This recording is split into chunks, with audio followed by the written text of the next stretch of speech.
All right, again, this is class 1 of our breeding show. We need to make sure of our breeding OPBs are in the holding pen. If you have a breeding show OPB gilt, let's get them up here. Really quick, we'll call for the Yorks and then right after the crosses. So let's go ahead and make sure all of our OPBs are up here and checked in.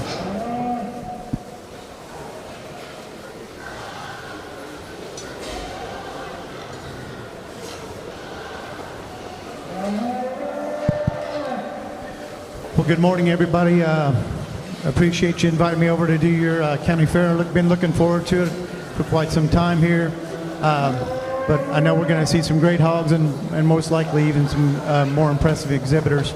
As we start off the day with our breeding gilt class, we've got a pair of Durocs here in our Duroc division. I think they're both extremely nice females. I like the presence of both females. I think their side view profile, their elegance up front, their extension, the head of their blade, and femininity on both these females is extremely good. I like the travel, the range of motion and flexibility in both these gilts. I think there's some minor differences there that can sort these things, but we can obviously see that one of these females is bigger and broader and more busted apart. She's bigger down her backside. She's got a bigger, stouter chest in her. She's got more dimension through her inner muscularity, her base width. She's a more powerful female all the way through. She's most likely a little older than this other female, but at the same time, she's the dominant force out here to be reckoned with. I'd like to give her a little bit more bone structure at the ground to match all that mass and expression up high, but this is a very good female. She's going to be your champion. Congratulations. The young lady's got a reserve champion Duroc here. I like the extension and the profile of this gilt extremely well. She doesn't compare in terms of just the overall stoutness that we find in our champion, and I'd like to fix her hind leg structure just a little bit more to make her a little more secure, but two very nice females. Congratulations.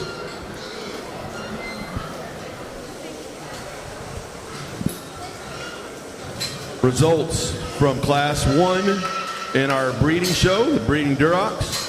First place was Clayton Doyle. Second place, Lizzie McMillan. All right, we were missing one OPB. Looks like they're there yet. You're good in the back. Do we have all of our OPBs now? Hang on just one second. Yeah, looks like we're good on our OPBs. Let's go ahead and get our York and the crosses up here to the holding pen, please. Yorks and crosses in a breeding show, single entry York class, and then our crosses. Let's go ahead and get them brought up to the ring, please.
basically just zoom into one of them. Then if another one passes by, I follow that one.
All right, in our other purebred division here, we've got obviously 5 different breeds, and so we've got 5 different types and kinds out here. Took me a little while to sort them down and delineate which ones, the differences in these 5, but there was never a doubt in my mind that the Berkshire Gilt was going to win the class. This one exudes productivity, femininity, and in a lot of good ways. She's easily the most expanded through the center part of her body, offering the most amount of rib cage and softness to the center part of her body. Those will give us indicators of sow productivity. She is the soundest structured female of the drive. She's really good and smooth out of her front end mobility. I'd like to have her be a little longer hipped and take a little looser stride off her rear end, but in my mind, this is the one that we need to tie to. No doubt the spotted gilt in the second hole has more extension up through her front end. She's a little more feminine, a little more elegant than our Berkshire female, and that might be just a relation of breed differences and breed characteristics. But this gilt from her hip forward, I really like the spotted gilt. She too has a pretty good rib cage to her. She's long and extended and feminine out through her front end. I also need to give her more security, more flexibility, and just more correctness off her rear leg structure. But that's a real nice gilt there in second hole. The Poland gilt coming out in third hole is one that offers the most lean, muscular animal shape of any of the gilts in the class. She's a little bit drier and a little bit harder in her makeup.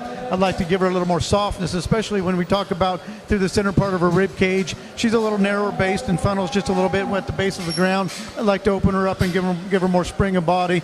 And she's not bad for this particular breed, but I'll also like to stouten her features just a little bit. The Berkshire gilt coming out here in fourth hole is a really nice, big, powerful female that's got that rib cage and productivity that I'm looking for. And you'd say, well, she looks a lot like your class winner. Why is she in fourth place?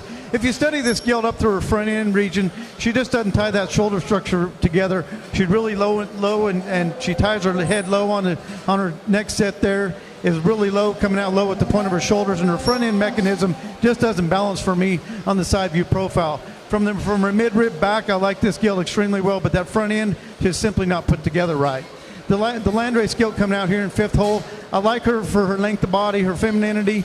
She's a lean, muscular female. But if we study her in her shoulder structure, she's too forward in her shoulder. She needs to have more slope to her knee set, and there she could be a lot more competitive. But we can see that she's starting to tie up and struggle a little bit as the class wears on. And if we study her shoulder structure and the way her front end is designed, that's exactly the reason why. But really nice set of females out here. Congratulations.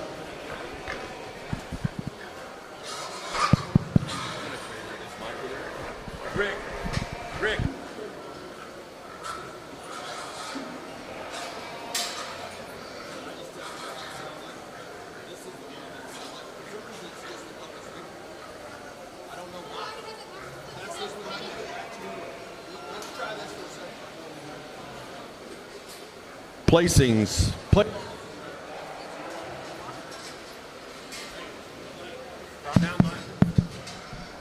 Placings from that last class, OPBs.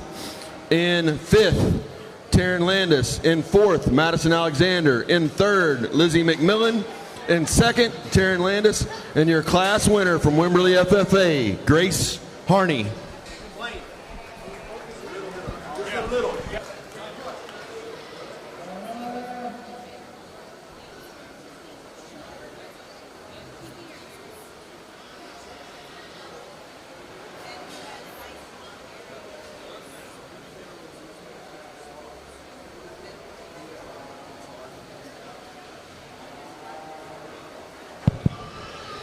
Here in our Yorkshire class, we only have one entry, but this is a really nice Yorkshire female. Got to commend the young man on skin and hair on these on this gilt. White breeds, I have a more difficult time in my house selling the white ones because a lot of exhibitors don't want to put in the time and the effort that it takes to keep these white ones brilliant and show quality and ring ready. So congratulations to him on doing a great job there. She's got a really good stout hair to her, and that's an indicator of her overall stoutness as well. This gilt's got good width between her eyes. She's a heavy-legged female that reads real stout all the way through her skeleton.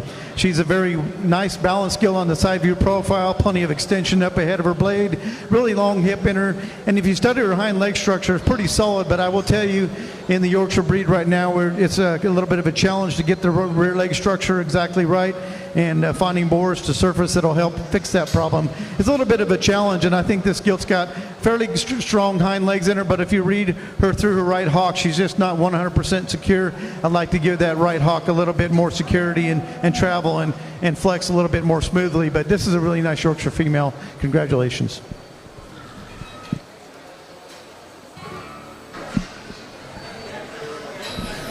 Thank you, Rick. All right, single entry class, but placings in that class, first place to Jet Lions.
Only 3 exhibitors in this class, and we have pretty much all shapes and sizes that we could imagine in this set of 3. And really, it kind of boils it down to your philosophies on breeding application and how you want to go to the breeding pen and do your corrective matings and get done what we need to there. I think the black gilt offers us the most versatility.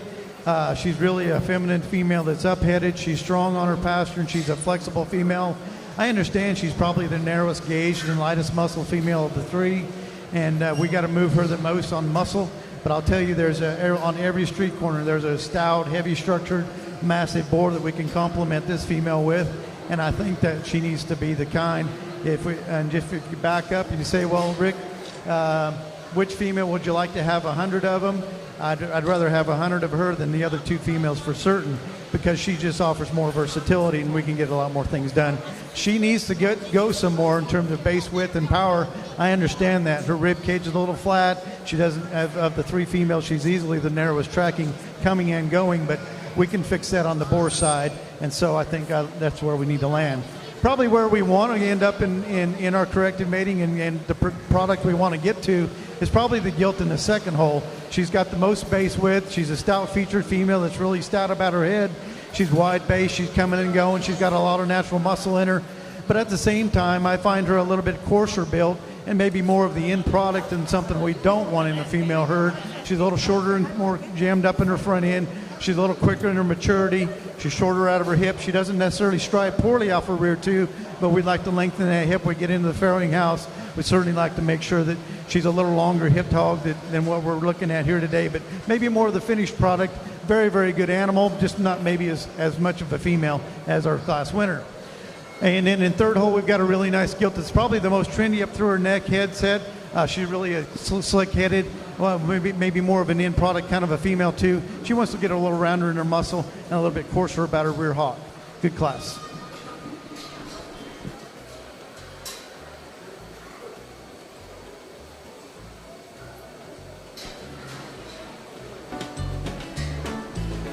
All right, placings from our crossbred breeding gilts.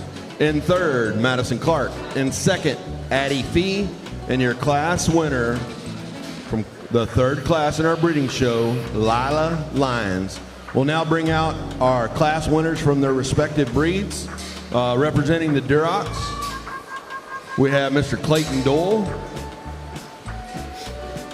Representing the OPBs, Grace Harney. Representing the Yorks, Jet Lyons. And then out of our last class there are crosses, Miss Lila Lyons.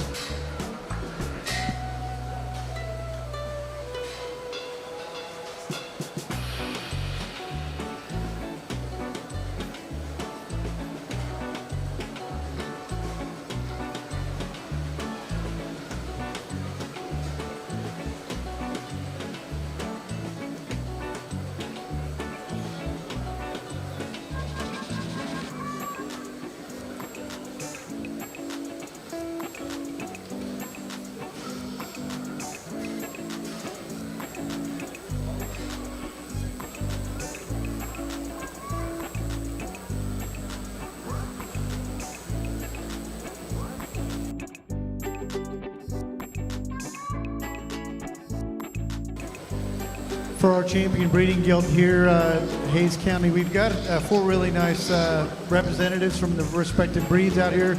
I'm pleased with what we have out here to look at, but there's one out here that I think puts everything together, you know, in terms of just frame size, extension, balance, profile, soundness, and security there in their feet and leg placement, but a whole lot of power, a whole lot of mass. The Duroc just overwhelms the division. She's your champion.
for reserve champion. I think it gets a little bit closer between two. I'm honestly considering the crossbred female and the Yorkshire.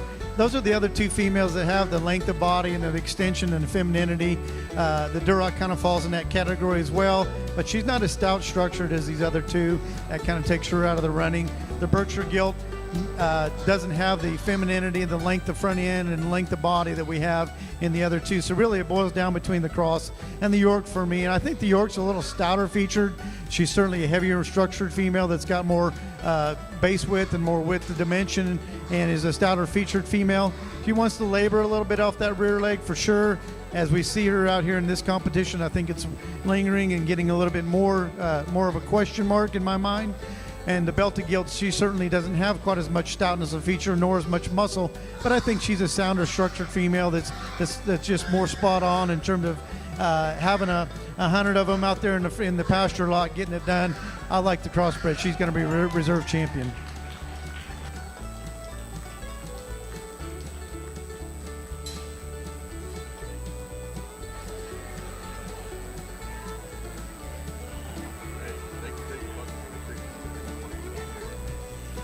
All right, final results from our Breeding Gilt Show. Your grand champion 2022 Hays County Breeding Gilt goes to Clayton Doyle out of the Durocs. Your reserve champion Breeding Gilt goes to Miss Lila Lyons representing Buda 4-H Club. Congratulations to both of those. All right, we're going to roll right into our market show. Class 1 in our market show is lightweight OPBs. If you have a Class 1 OPB, those are pigs weighing between 186 and 226. Let's go ahead and bring them down to the show ring. 4 exhibitors in that class. If you have a Class 2 OPB, Class 2 OPB, start getting ready to bring them this way. We'll call you in just a second.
If you have a Class 2 light OPB, Class 2 light OPB, let's get them checked in.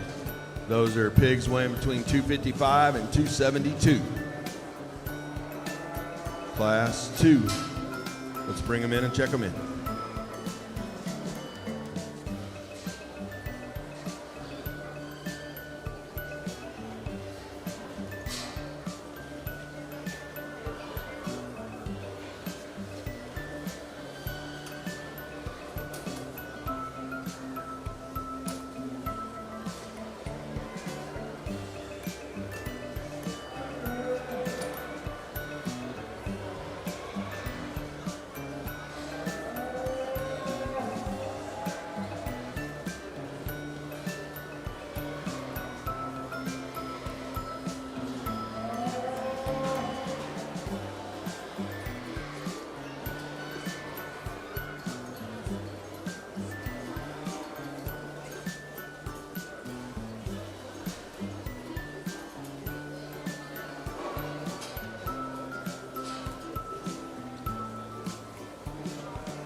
All right, we've got a real nice class of light OPBs in the market show to start with, and to be honest with you, there's still a lot of give and take and a lot of variability within this class, and probably a lot of you around ringside might be scratching your head, but I'm never going to be a fad chaser.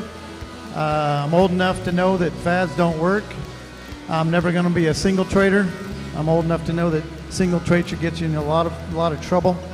And so I like hogs that are complete. I like them to be sound. I like them to be functional. And if you heard me talk about the gilts, I approach it from, if I had 100 of these dang things, which one would I want to have 100 of? And so that kind of keeps me in check. And so there's no doubt in my mind the class winner was going to win the class. I mean, she won the class coming in, and because I liked her squareness of chest, I liked how powerful she was, I liked how big her back was. Then she turned away, and I liked her even more because her hind legs set in her square. She was true. She was honest to the ground. All that mass and that power that I saw coming through the gate was definitely held in check. And when she turned and went away from me, this is a really good structured female that's just good built. She's a big centered, big back, muscular female that's got all kinds of power, all kinds of mass. I think an easy class winner. The only thing I'd like to do is just free her structure up just a little bit.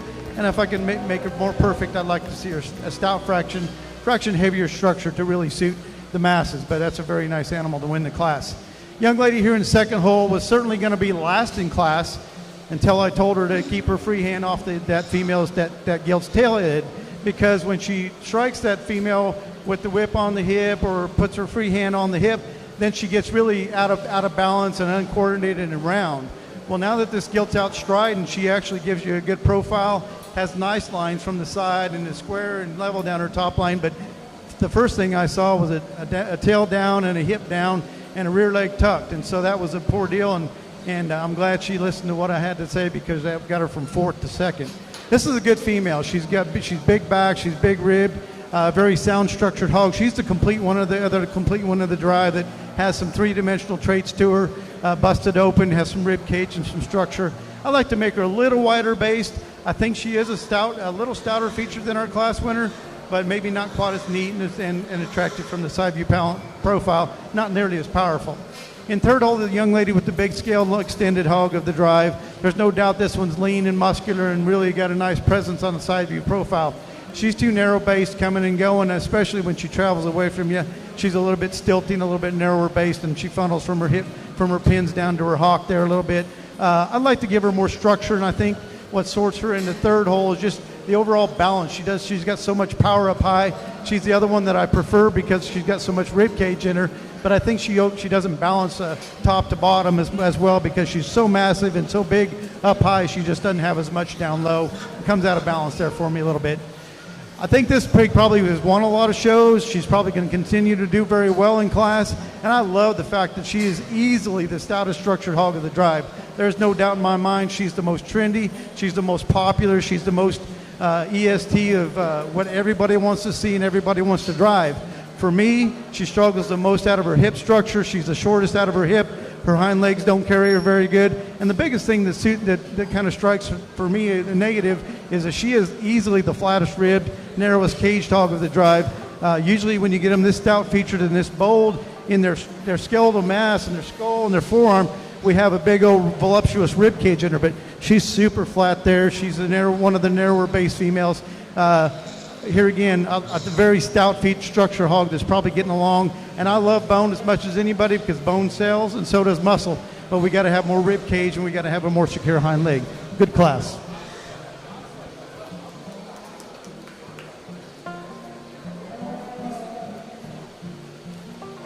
Thank you, Rick. Placings from that class of our lightweight OPBs. In fourth, Ty Thames. In third, Taryn Landis. In second, Madison Swine Tech. And your class winner, representing Wimberley FFA, Charlie Cobb. We are now bringing our second class of light OPBs into the ring. If you have a lightweight, dark OPB, let's get them checked in. Lightweight, dark OPBs, let's get them checked in, please.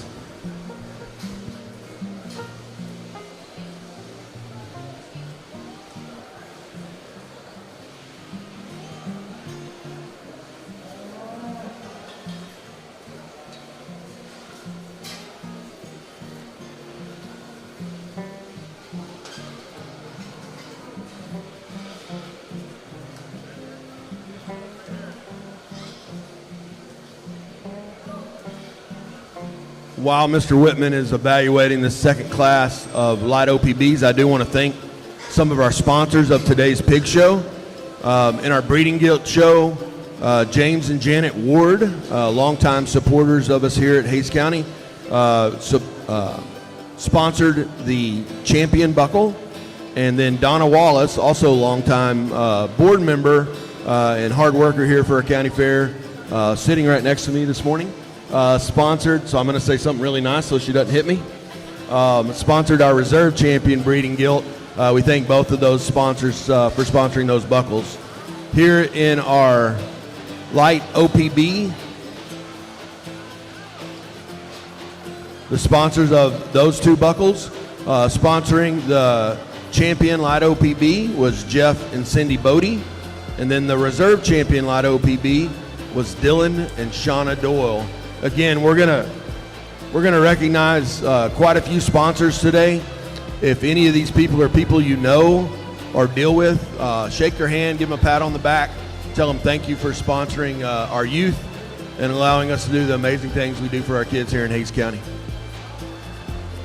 We should be getting all of our dark OPBs, Class 1, dark OPBs, 161 to 188. We need to get them up to the barn, or up to the check-in ring, please.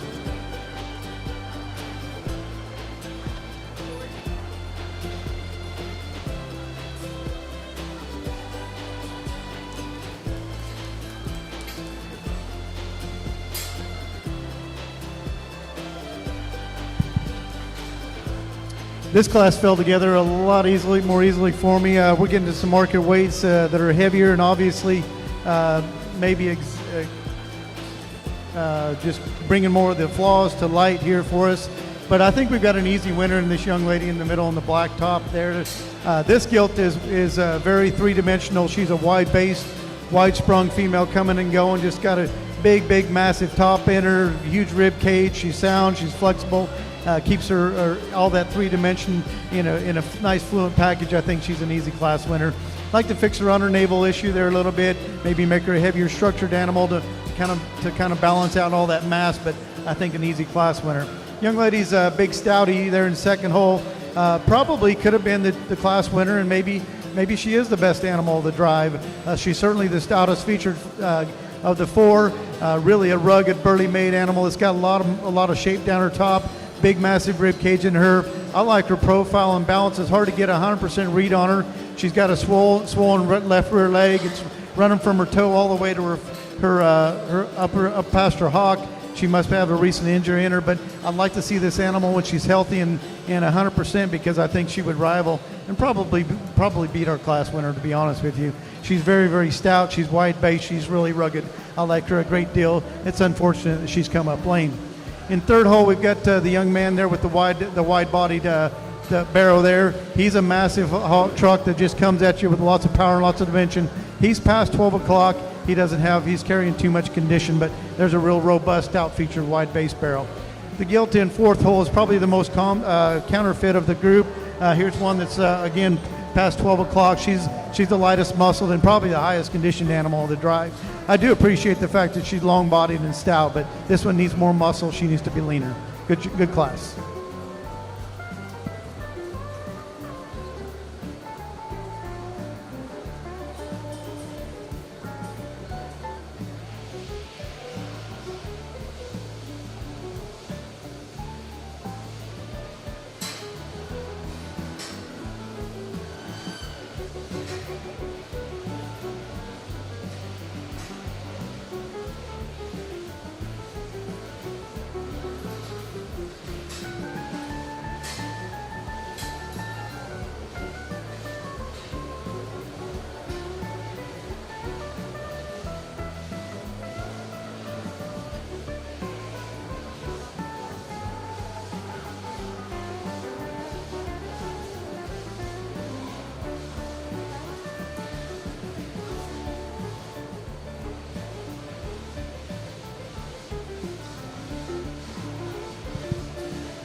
For our champion here in our light OPB division, I think we've got two class winners that are very, very similar. I like their kind. I like the fact that they're both busted open and wide-based. I like the fact that both of them are comfortable in their stride and their skeletal makeup.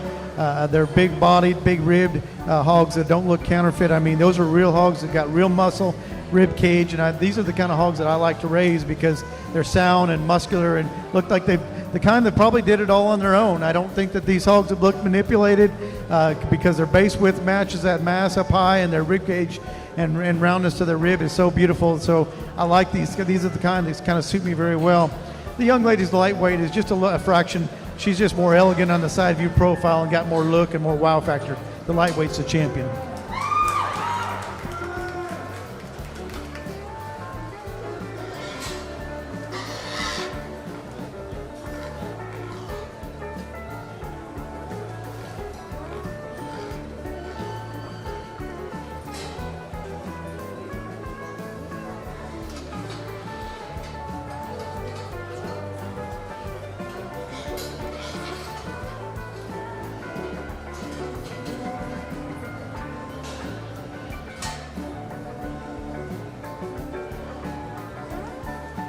Mikey Carriaga, we need your dark OPB. Mikey Carriaga, we need your dark OPB. Your class is next.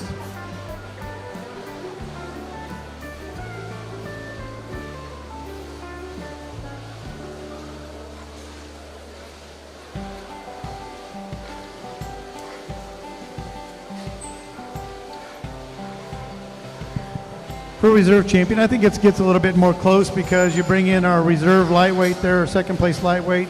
She's a little different kind of hog in respect to our other class winner. She's got a little bit more trim. She's a trimmer fronted hog. She's got more lean, muscular, hard shape, and probably a little trendier in her overall makeup. I don't think she's quite as correct off her rear leg structure. She tends to be a little shorter hipped, and I'd like to see her stride out with a little more secure hind leg. And so you got to ask yourself where you're going to be on that respect. But I think that the lightweight gilt is still a little bit nicer profiling gilt on the side. I think I like the fact that she's a trimmer pattern hog, and so I'm going to stick with those two lightweights reserve champion.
Again, this is class 3 in the ring, lightweight dark OPBs, 161 to 188.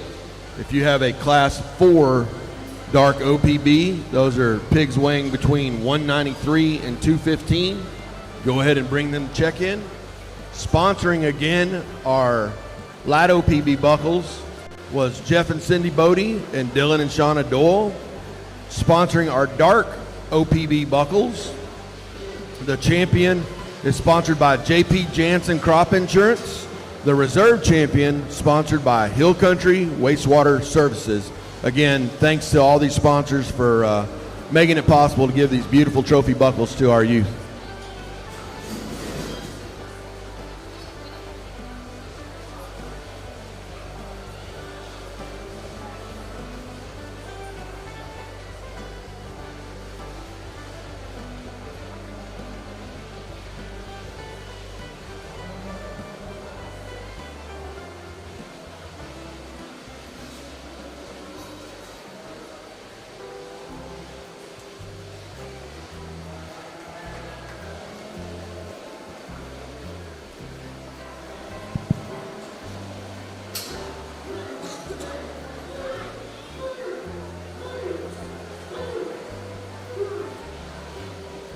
in our first class of dark OPB here. We have a lot of variation in type and kind, and some issues with some skeletal correctness. So we've got some issues that we got to deal with. I elected to use the young lady's barrow there with the Berkshire barrow in the middle of the ring. I will start out by saying that I think he's a little bit early maturing. I'm concerned that he's not going to be capable of going to a heavier market weight and be in a more desirable weight range in the end. But at the same time, he's the best quality animal of the class. He's a heavy structured individual that's really stout in his features. I would like to see him a little leaner in his makeup, but at the same time, I'm not going to penalize him too much. He is a Berkshire hog. Berkshires have a little more jowl, a little more waist, and I know we get into the barrow ring and want these barrows to look like, these Berkshire barrows to look like crossbreds, and I don't think that's necessarily good for the industry. We are classifying them where you still have breed classes, and I think when you start making all breeds look like crosses, you're going to run into issues, and I'm not on board with that. I do like the fact that he's got Berkshire breed character, whether it's a little more jowl, a little more front end, so be it. He looks like a Berkshire. But I would like to see him leaner at the same time. I think that he's a little more compact than I'd like to see for this rate, but he's got muscle, he's got width, he's got rib cage, he's a sound structured, heavy structured animal. He needs to win this class. Young lady's Poland barrow there in second hole is one that I think is another one that's a little bit compromised in terms of his ability to go to a heavier market weight and stay right. So I'd like to start off by saying that, but at the same time, he's the other sound structured hog that's mobile, it's loose and flexible in his skeleton. He's the other one that has some rib cage. I think that he's a little shorter and more compact. He's not as stout, structured, nor as comfortable in his stride as our class winner, so he goes second. In third hole, we've got the leanest, the most shapely female of the drive, the spotted gittles, no doubt, the biggest back, thickest ended, and heaviest muscled animal. From her hip back, she needs to be corrected. She's really shifty and posty down through her hog set. We'd like to give her more flexibility. If she's a sounder structured hog, this is the type that needs to win the class because she's got the ability to go to heavier market weight, but she isn't sound enough to beat the other two today. In third hole, we've got a Poland gilt that's got some lean muscular shape to her. She's really forward in her blade, a little straighter in her knee set. She needs to be more correct out of her front end. The fifth place animal is just simply the lightest muscle and narrowest gauged of the five. Good class.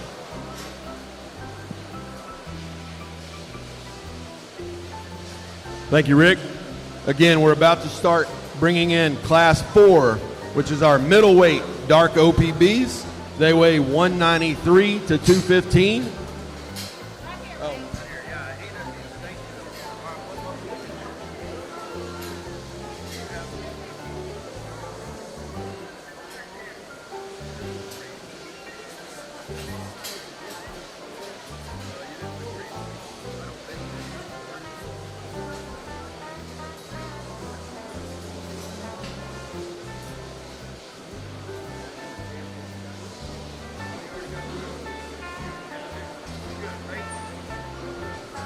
All right, results from class number 3. Lightweight, dark OPBs. In 5th, Dax Blanford. In 4th, Mikey Carriaga. In 3rd, Clayton Doyle. In 2nd, Lizzie McMillan, and your class winner from Dripping Springs 4-H, Addie Fee.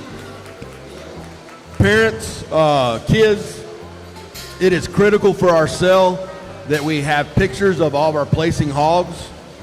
So I know y'all have, a lot of these kids have multiple hogs and you're trying to go get your next one ready to roll, but we have got to have pictures. If you got a ribbon, and that's everybody, we want to get a picture of you and your pig. The backdrop is set up. Y'all can see the blue backdrop to the announcer stands right to the common wall between us and the old barn. So please, after your class, after you're done, let's make sure we're getting pictures of all these hogs.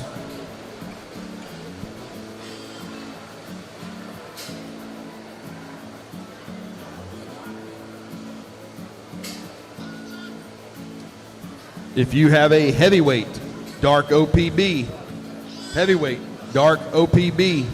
let's bring them to the show ring, please, and get them checked in. Those are pigs weighing between 222 and 260. 222 and 260. Let's bring them to the show ring. Durox, be getting ready. Durox, be getting ready.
here in our dark OPB class here. We've got a nice set of hogs to work with, and I think the young lady here in the middle of the ring has the most complete animal of the drive.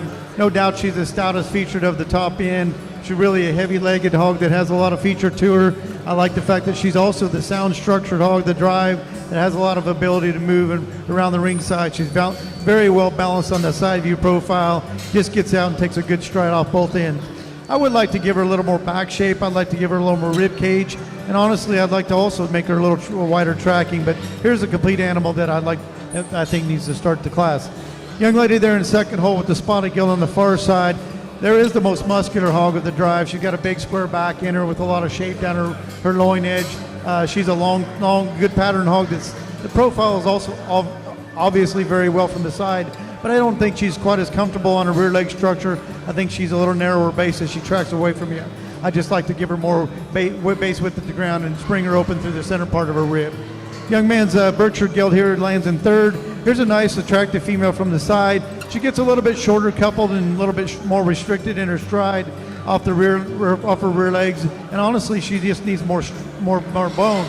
If she were a stouter featured hog, that would complement her much better, and I think maybe we could slide her up the weight because I like her base width, I like her rib cage, but I don't think she's near stout enough in her appendages to get her in the top two holes there. But a nice third place hog. Young man's Poland hog coming out next is one that's, the young lady with the spotted hog. This guy's the other heavy muscle hog of the drive, really a three-dimensional barrel that's got a lot of mass, a lot of power to him. I thought of the top end, he was too short-bodied, a little bit quicker in his maturity. We got to slide him down the way, but I do appreciate the fact that he's one of the heavier muscled, wider-bodied hogs of the top end. The Poland Gilt comes next, and she's a lean, muscular female. I like her from her hip forward. She balances out extremely good up through her front end. She's got a nice slope to her knee set. She's too steep out of her rear leg structure, doesn't have the muscularity of the top four. The Spotted Gilt coming out next is one that's very, very stout. She's a really one of the stouter featured hogs of the drive. I wish I could have moved her up the line, but she's past 12 o'clock. She's not as fresh as she could have been. Maybe if you could feed that gilt a little bit harder and just blow that rib cage open and mass her up into that center part of her body, maybe give her a little more love. And I think that this gilt could rival the top end. I think she's a quality hog that just isn't fresh enough for me. I got to slide her down. The Poland hog coming out next is a stout featured hog that drives pretty well. He's a little under the weather, and I think that hurts him. He's a stout featured hog that has a lot of muscle. He just isn't feeling well. And the spotted barrel on the bottom of the class here needs more muscle, needs more bone, but a real nice class. Congratulations.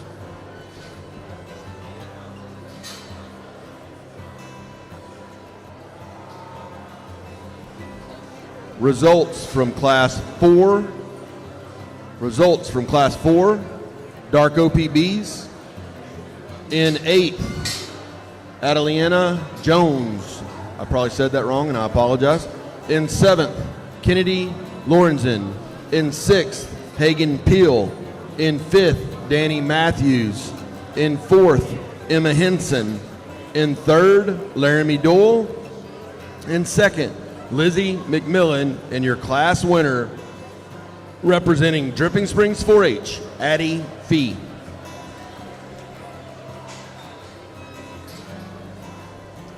All right, these are heavyweight dark OPBs coming in the ring. Right after this, we will do a division drive, our breed drive for our dark OPBs, and then we'll move right into our Durocs. If you have a Class 6 Duroc, Class 6 Duroc, we're going to call you up in just a minute, so be ready. Class 6 Durocs, be ready.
All right, if you have a Class 6 lightweight Duroc, those are Durocs between 187 and 222. Let's get them checked in. Class 6 Durocs. Let's go ahead and bring them to the show ring, please.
I had this class kind of moved around a lot in my mind when they first come through the gate, and we reshuffled some things. But the one that was always going to win the class in terms of presentation and balance and side view profile was a young lady in the center of the ring. If you want to say that she needs to be a little stouter featured, I wouldn't disagree with you.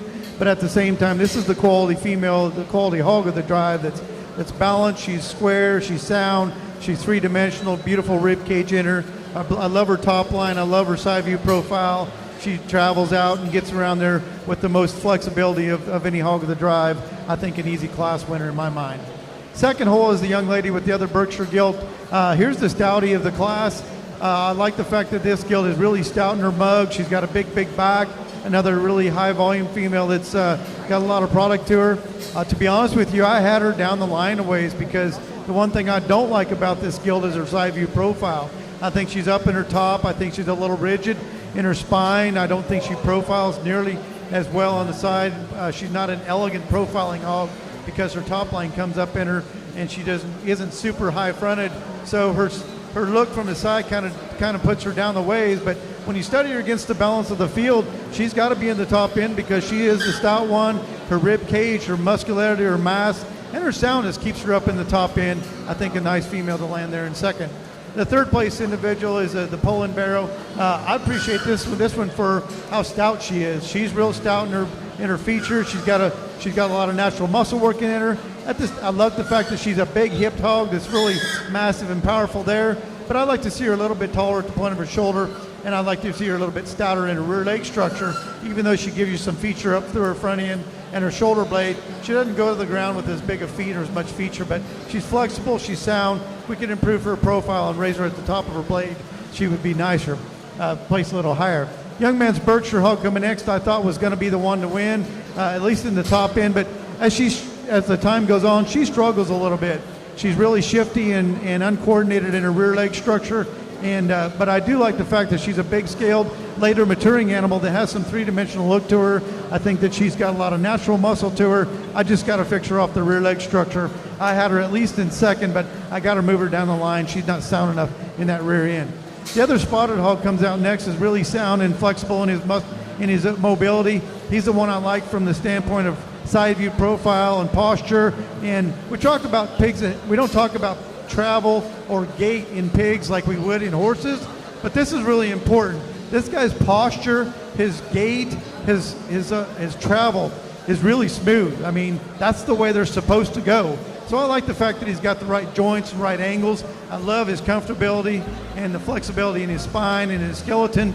We got to drape more muscle on this guy. We could pry him open and give him more muscle. He's one of the ones that I'd really like to tie to because he is very, very well built in his skeleton. The spotted hog coming out next is the other heavy muscled one. I'd like to see more width of base and more muscle in this pig. She gets a little bit labored out of her front end, but one that I like for stoutness as a feature. We just got to get more muscle in this pig. And then the Hereford barrow comes out there in the 7th hole. This one's really a pried open 3-dimensional barrow, but he's past 12 o'clock. He needs to be leaner, but a real nice class. Congratulations.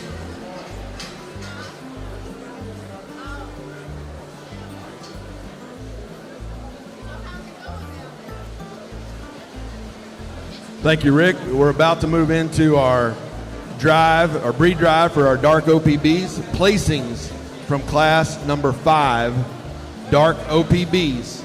In 7th, Cassidy Pill. In 6th, Clara Ann Lineweber. In 5th, Maddie Wilson. In 4th, Jet Lyons.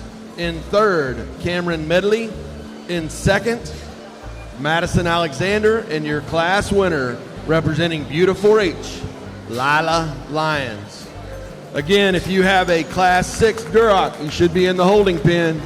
Class 6 Durocs, you should be in the holding pen. I wanted to make a quick show announcement.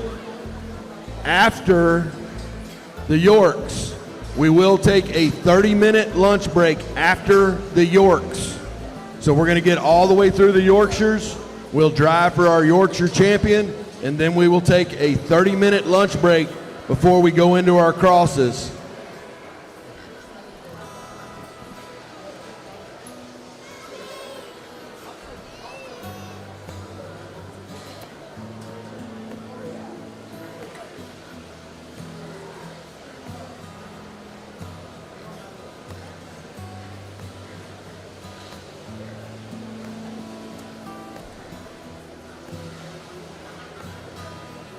Representing their respective classes from our lightweight dark OPBs, we have Addie Fee.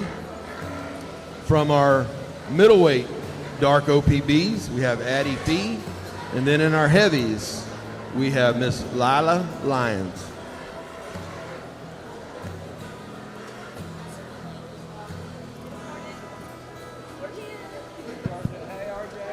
All right, for our dark OPB division, I think we've got 3 nice class winners out here. But I think there's some variation in type and kind, and that concerns me a little bit from the standpoint of what does this judge like? But we got to deal with what we have presented before us today. But I'm real comfortable with one I'm going to use for champion, one that's really good profiling. Most importantly, is a honest hog that's wide at the ground. She's wide at the top of her skeleton. Got a beautiful rib cage. I love her profile, her flexibility. Young lady on the far end of the ring's got your champion.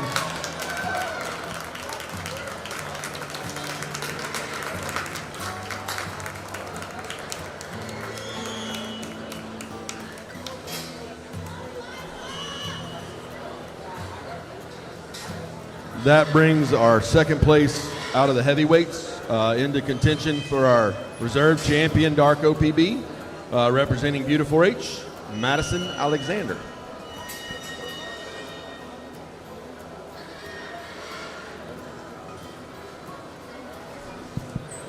I think for reserve champion, it falls into line for me as well. I really like the stoutness and feature of this spotted gilt. This is the kind of heaviness of structure that I'd like to put on every hog if we can. I really like the way she travels out through her front end and the way she postures up really well. She's the other one that I like extremely well. The stout spot's going to be your reserve champion.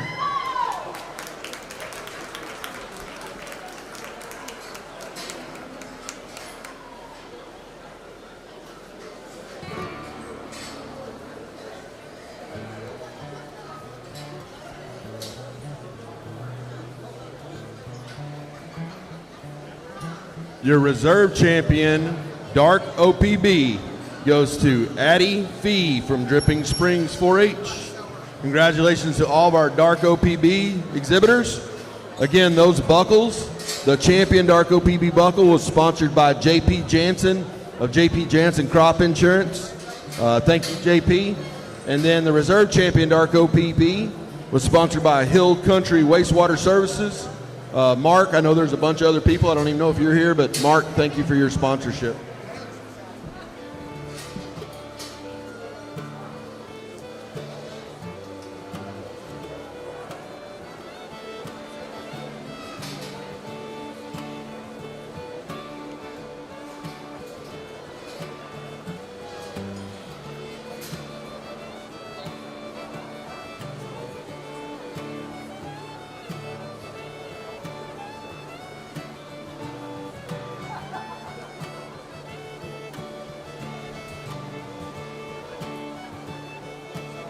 As we're giving him a chance to look at our lightweight Durocs, I would like to thank our Duroc sponsors. Our champion Duroc buckle was sponsored by Jim and Peggy Jansen. Thank you, Peggy, for allowing Jim to do that. We appreciate it. Our reserve champion Duroc was sponsored by Maples Mechanical. That's Mark Maples. I don't know if you're here, Mark, today, but thank you. Again, let's make sure that we, if you see our sponsors, you tell them thank you, and thank you for sponsoring our youth. We do need the next class of Durocs. That's class number 7. Those are Durocs weighing 229 to 265. 229 to 265. Let's bring them to check-in, please.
All right, again, we should have all of our middleweight Durocs in the holding pen. We're evaluating our lightweight Durocs in the ring. So middleweights, class 7 Durocs, you need to be in the holding pen, please.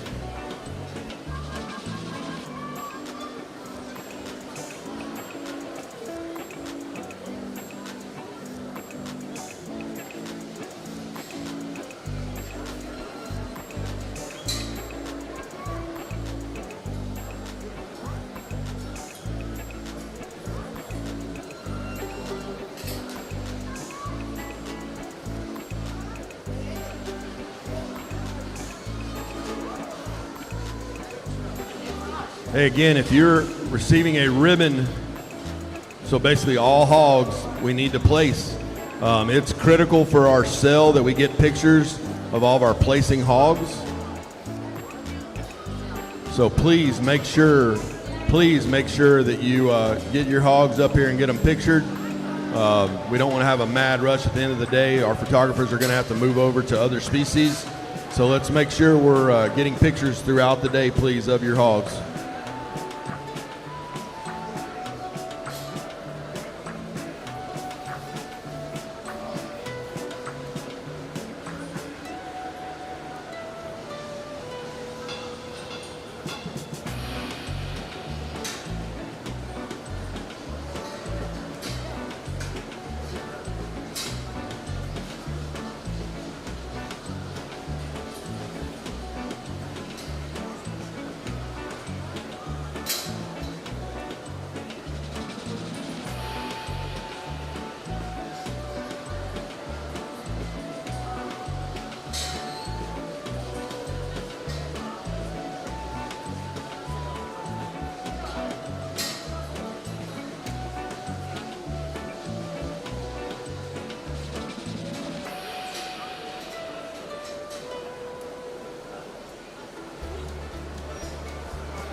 Again, as a reminder, there's 3 total classes of Durocs. This is the lightweights.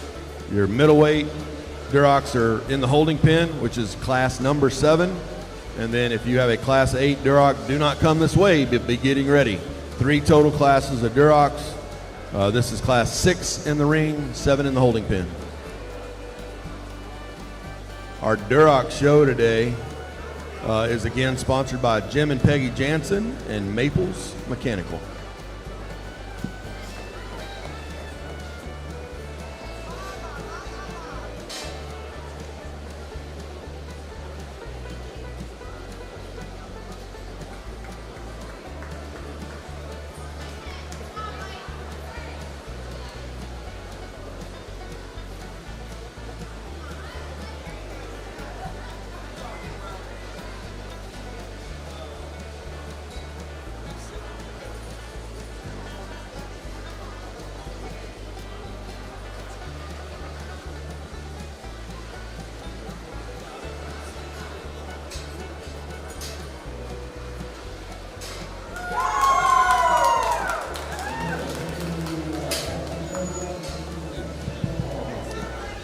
We've got a lot of good hogs in this class, but we have a lot of variation in terms of skeletal structure, and I know this breed catches a lot of bad raps for hind leg issues and design issues, and I think some of it deserving, but at the same time, I think this breed can be as good as any of them, and maybe you'll sense that this is absolutely my favorite breed that I work with, but.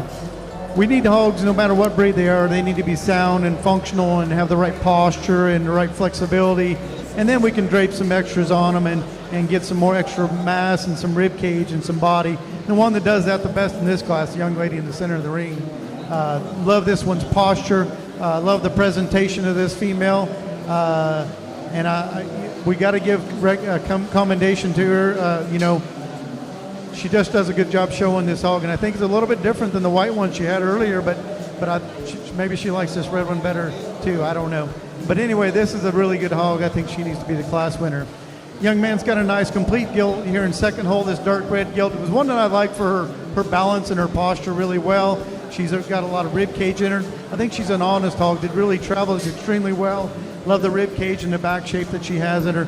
I'd like to clean her up through her front end. I think she gets a little deeper tying into her next set and isn't quite as as cool on the side view as our class winner, but a really nice individual there in second hole. And from there we got a young lady here in third hole. This one here is probably the stoutest featured in terms of stoutness of leg bone and cannon bone. I think this gilt with a little bit different management or a little different, more aggressive feed package could actually be one we really, really like. I think she's naturally too flat ribbed, and that's why she's in third hole. But if a guy would really grab a feed bucket and pour the coals to her, this one could get really good, because I think she's probably the best individual in terms of side view profile, even better than our class winner. I think she's heavier structured. I think she's thicker ended, and I think with just a little more rib cage, a little more power through the center part of her body, she could really propel to the top of the class. And for some judges, I could see where they would like her the very best. But for me, she's way lacking in rib cage to be in the top end. The fourth place barrow is fourth place gilt here is definitely shown off extremely well. I like the way this young man shows. Definitely got me some good looks. Here's another one that I like, the posture and the soundness and the flexibility of this particular gilt. Of the top four, she's the frailest bone. She's the heaviest condition. We need to peel some of that bark off of her, and maybe just isn't quite so fluffy today. I don't think she's a light muscle hog per se. I just think she's got too much bark on her. I'd like to see her a little bit more peeled back in terms of some fat cover, but a really nice high quality hog there in fourth hole. The fifth place barrow could be real popular with some people because he's high shouldered, he's tall shouldered, and runs uphill. Those terms you want to talk about. The profile in this hog I like extremely well, but I don't think he's quite as genuine in his base width. He's a massive hog that's got a lot of product in him up high. He's a big backed hog with lots of muscle, but at the ground he's narrow. When he comes towards you, he gets a little bit pigeon-toed. When he goes away from you, his hawk isn't square and true. So we got to maintain that mass up high, down low. We got to fix him at the ground. From his belly up high, I love him, but we got to put some different wheels on this guy to get him in the top end. This barrel isn't too bad in respect to soundness and flexibility. I like the rib cage that's laid in him. He's a big-chested hog, comes at you really good. Another one that's just a little bit more counterfeit. Like to peel some fat off of him, make him a harder, more descriptive in his muscle package. Probably not as thick-ended as we would like. From his fit forward, I like him extremely well. He needs to be more powered up from behind and make him a little bit leaner. We get into some hogs here that the next barrow is one of the earlier maturing hogs in the class. No doubt he's really stout featured and massive in his bone work. Lots of muscle in this guy, but he's a little bit forward in his shoulder. He's low at the point of his shoulder, and he's too compact and too early in his maturity. Wants to knee in when he comes towards you. Next young lady's got a real nice lean hog coming out next, but here's one that doesn't travel very well. She gets a little bit narrower base and doesn't have the base width that we need, that we see in the top end of our class. Young man in the black vest got a nice stout featured Duroc gilt, but she's short-bodied and isn't quite as elevated at the point of her shoulder. We need to make her bigger in her kind to make her more competitive. Young man's got a gilt at the bottom of the class that is lean and expressive in her top line, but she's too uncoordinated in her rear leg structure. She gets a little bit bow-legged and a little bit opened up, too much opened up from behind. A real nice class.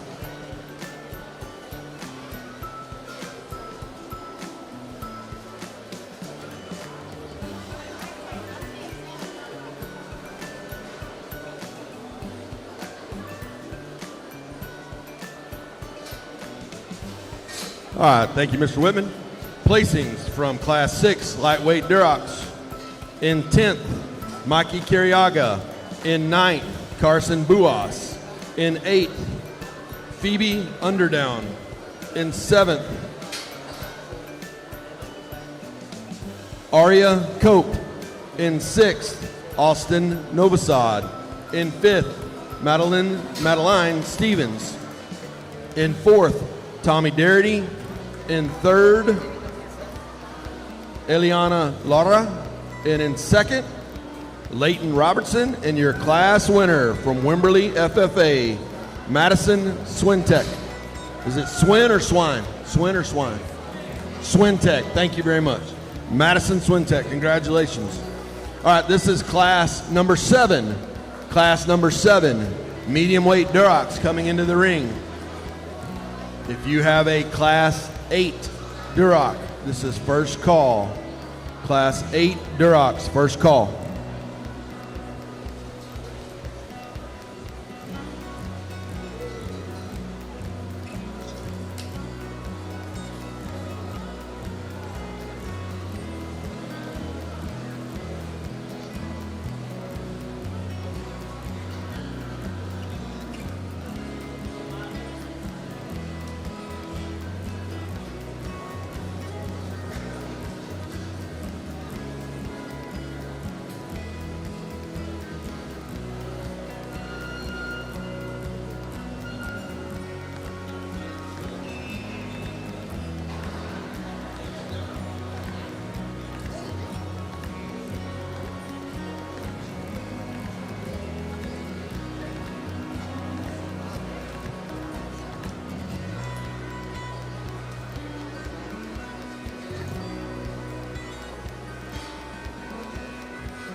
All right, again, we should have all of our Class 8 heavyweight Durocs in the holding pen.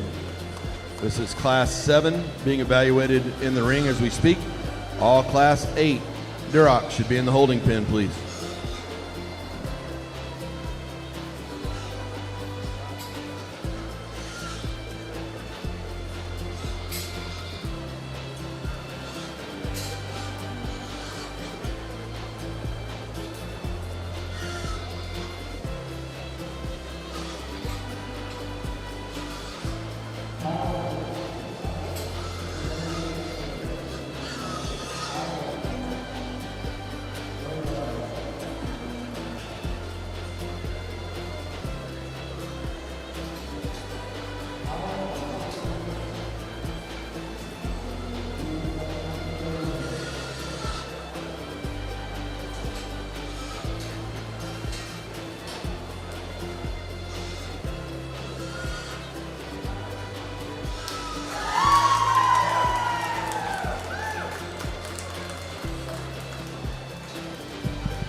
All right, we've got our second class of Durocs here.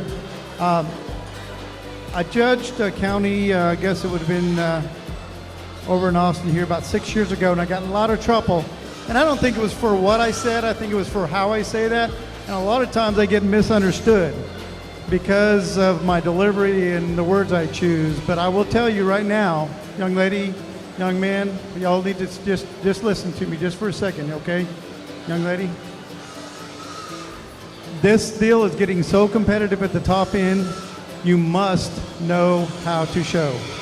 There's two animals over here that I haven't got a very good look at, and I don't want to be critical because I know we have differences of experience, I know we have differences in ages, but we have to have at least the elementary basics covered before we step in this ring. I don't care if it's a county level, at the stock show, at San Antonio or Houston. If we're going to do this project, be committed enough that you get at least the elementary basics covered. And I'm dissatisfied with our two that are going to be first and second. And I've been accused of being unfair because I've used hogs that have in the corner, on the gate. Well, Rick, that wasn't the best hog. We didn't even see it. Well, I don't care. I want to pick the best hog, but I don't want to pick the best hog that's hovering in the corner the whole time. Okay? So whether we're going to be 5 years old, 10 years old, or 18 years old, if we're going to get in this ring, let's get it right, okay? That's all I ask of you. All right, young lady's going to be first. She's got the highest quality pig in this class. I mean, this one wins the class coming in the ring. There's no debate about it. High quality female that's balanced up, got great posture, great elegance. Look at how she strides across the ring like poetry in motion. This is the kind of hog that has the right kind of gait, the right kind of travel, the right kind of skeletal build. I think she's awesome. She's got the right kind of proportionality. She's really good in her muscularity. Her base width is right. Easy class winner, no debate. Young man here in second hole's got a stouter individual. She's bigger legged, she's bigger boned, but I also think she's coarser made. I think she's coarse about her shoulder. I wish we could relax her shoulder blade and set her knee back in her a little bit, give her more flexibility to her right down through her posture, and she gets a little bit squishy, a little bit softer in her posture and set because her shoulder is too forward. But she's stout featured, she's heavy muscled, she's a beast. I think she needs to go second. Young man that did a nice job showing the entire drive, and congratulations to him for getting that barrel out there in the center of the ring. Great job. This barrel's massive. He's really a powerful barrel. He's got big rib cage in him, big old bulky forearm and blade to him. He's a thick-ended hog. I just think he's a little too coarse. He's a little bit thicker about his neck, and he just doesn't have the elegance or the side view profile posture that our two class winners have, but a really nice barrel to land here in third hole. In fourth hole, the young lady's got one that's really elevated. She showed one similar in the last class. This hog's really up-headed, high-shouldered, tall statured. Love the fact that it's a clean-made animal that's got lean, muscular shape. But at the same time, we got to fix this one at the ground. One that comes a little bit uncoordinated off his rear leg structure. He's not quite as heavy featured, especially of the two hogs placed above him. But here's one that's really popular in the ring right now for his side view presence and elegance and height of shoulder. Young man's got a gilt coming out next. I don't mind her profile from the side. She's a nice level postured female, but she's too restricted in her hind leg structure. She wants to be real short and real choppy out of her rear too. We got to get those rear leg structure more coordinated. From her pin set forward, I like this gilt extremely well. She comes undone when we study her out through her hind leg structure. I'd like to get this one much higher. She's my kind in terms of her profile and her cleanness and her maturity pattern. We just got to fix the rear leg structure on her. Young man coming out next, got a gilt that's just a little too flat made. Wants to be a little more angular in the top of her blade. She doesn't have the power in the forearm and the blade set. Not as much muscle laying in this hog here. Really stout made featured hog coming out next. She's a little bit more counterfeit in the fact that she's lighter muscle, doesn't have as much shape down her top, a little smoother over her top line. The barrow toward the bottom of the class is stout featured, but unfortunately he's got one of those traditional hind legs in him, the Duroc hind leg in him. We've got to correct that, and maybe that's just a pet peeve of mine, but I don't prefer this kind of rear leg structure on a barrow. We got to fix that. Nice class.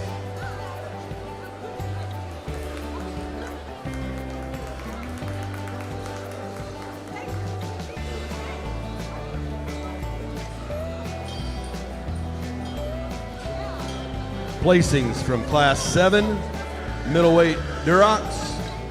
In 9th, Cheyenne Bacon. In 8th, Hondo Young. In 7th, Levi Diaz. In 6th, Cliff Lineweber. In 5th, Jet Lyons.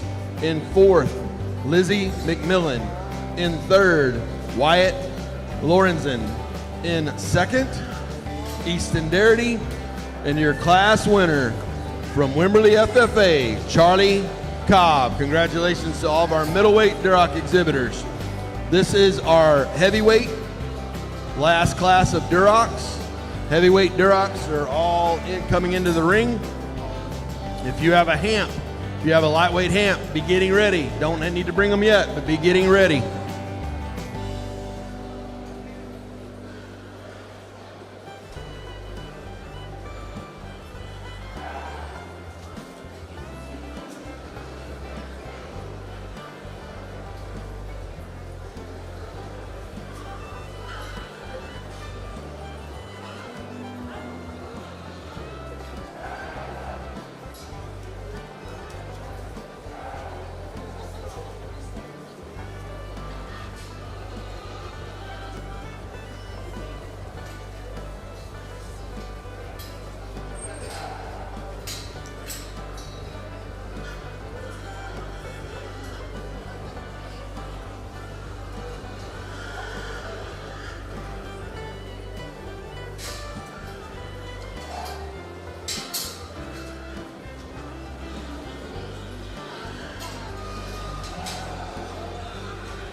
probably the highest quality class we've had from top to bottom.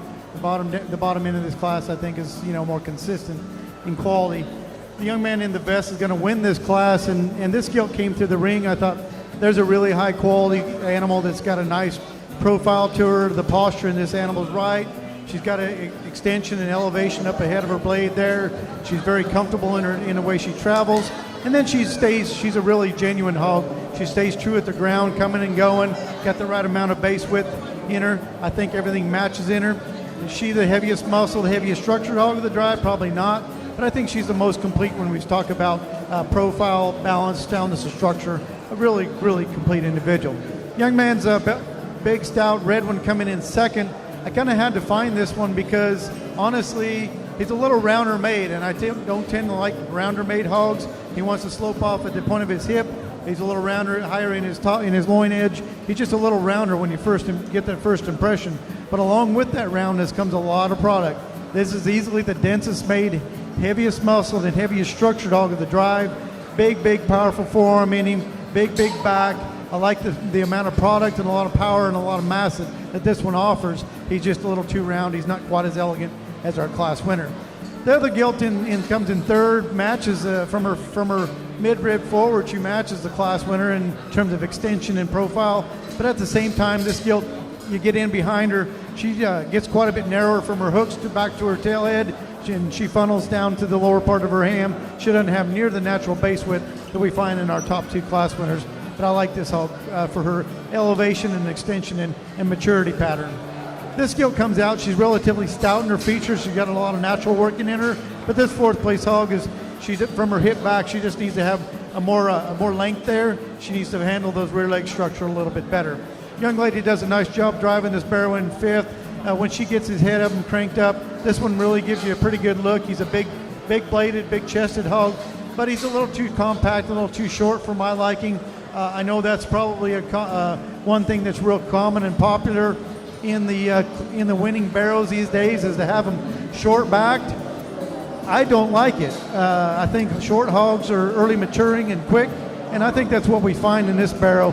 He's probably a little past 12 o'clock. He's a little too wide from behind. If we could bring that hog set in him and make him more secure off the hind legs, we could have moved him up the line, even though he is a little bit early maturing. I just got to fix his hog set.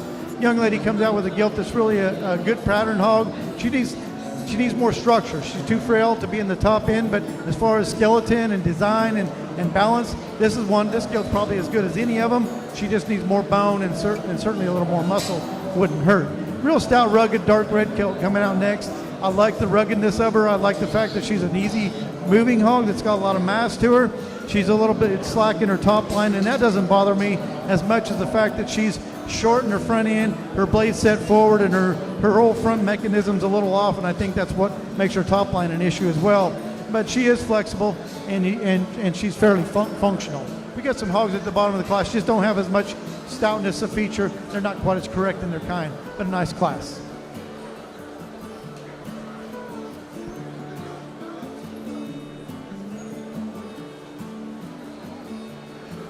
Results from our heavyweight Durocs. In 9th, Jewel Locke. In 8th, Gracie Locke. In 7th, Clayton Dole. In 6th, Adeliana Jones. In 5th, Michaela Berber. In 4th, Laramie Doyle. In 3rd, Bracken Schrader. In 2nd, Cooper Partain. And your class winner, representing Dripping Springs 4-H, Grayson Buas. Congratulations, Grayson. All right, if you have a lightweight hamp, class 9 lightweight hamps, those are hamps weighing 171 to 214. Let's bring them and get them checked in. Let's bring your lightweight hamps. All right, out in the ring currently, representing our lightweight Durocs is Madison Swintek. In representing our medium weight Durocs is Charlie Cobb. And from the last class, heavyweight Durocs, Grayson Buas.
we've got a really nice drive for Champion Duroc out here. It happens to be 3 gilts that look very, very similar in kind, and this is the kind I like. I mean, all 3 of these females have just an awesome side view image to you, and just real sound and flexible. And so for those of you that don't like Durocs for soundness and structure, look in, because these 3 are pretty nice. I guess when you boil it down and try to find one that's got a little more added punch to go along with that balance and profile and correctness of structure, we've got to drape a little bit more dimension, a little bit more muscle, a little bit more just power in these hogs. And I think there's one that does it the best, that combines the most bone, the most structure, and rib cage and back shape, are heavyweights to Champion Duroc.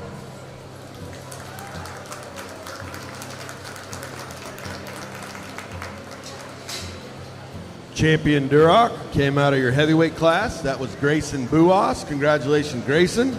So that brings Cooper Partain out for evaluation for our reserve champion.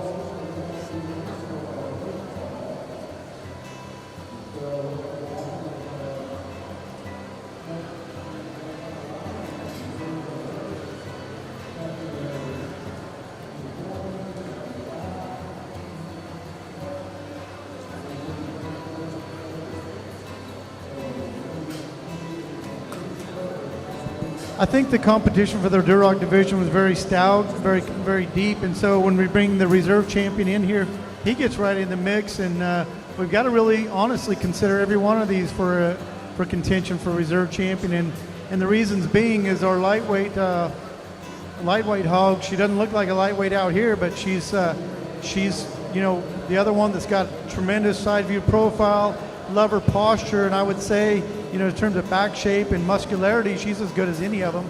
She's really clean and tidy up through her front end, and I like the fact that she can just float across the ring. Is she as quite as elite in her hip and hind leg structure? I don't think so. Is she as stout and heavy structured? I'd say of the top 4 that we have out here for Grand Reserve, she's probably the frailest bone one. If we could just straighten her up just a little bit, she'd run even harder at this deal, but she's in contention. The middleweight gilt is probably the most flexible hog that we have out here. I just love the fact that she can catch the highest gear, and her shoulder and knee set's so awesome. Really a good profiling hog that's just got lots of high quality. I love her dark color. I like her hair coat. You get in on top of this gilt, she's probably the most disappointing of the 3 that we have out here. She's the narrowest about her back. She's the flattest about her rib cage. She doesn't have the punch that we have in these other 2, but she is the highest quality in terms of skeletal build. The Barrow is certainly the most massive hog. Here's the meat and potatoes hog of the drive, if you will. There's no doubt he overpowers in terms of bone work and forearm and back and pin width and mass. Is he as flexible as the other 2? No. Is he as good on his side view profile or his high quality? No.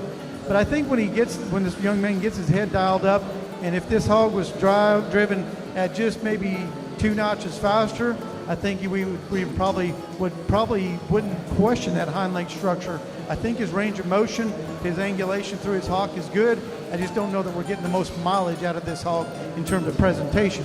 But I think when you boil it all down, you've got to have him. You've got to make him as stout as you can. You've got to make him as good looking as you can. The one that just overwhelms the rest of them is the Barrow. He's the reserve champion.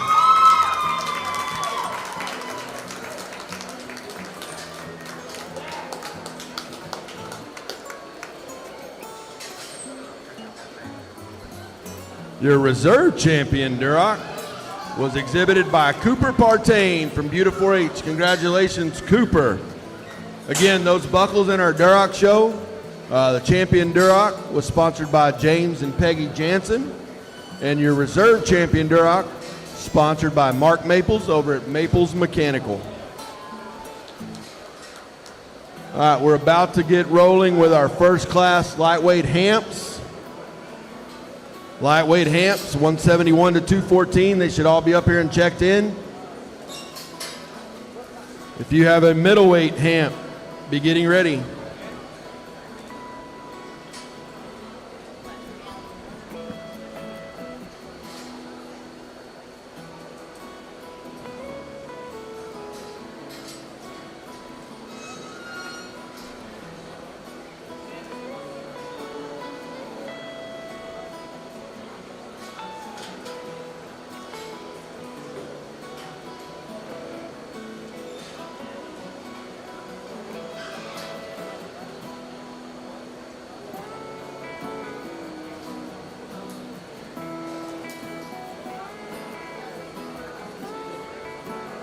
Again, this is lightweight hamps in the ring right now. Hamps 171 to 214. 171 to 214. As soon as we get these in the ring, we will make our first call for our middleweight hamps.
All right, again, we're evaluating our lightweight hamps. If you had a middleweight hamp, that is class number 10. Let's bring them up and get them checked in. Middleweight hamps, let's bring them to the show ring, please.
Again, we will break for lunch after the Yorks.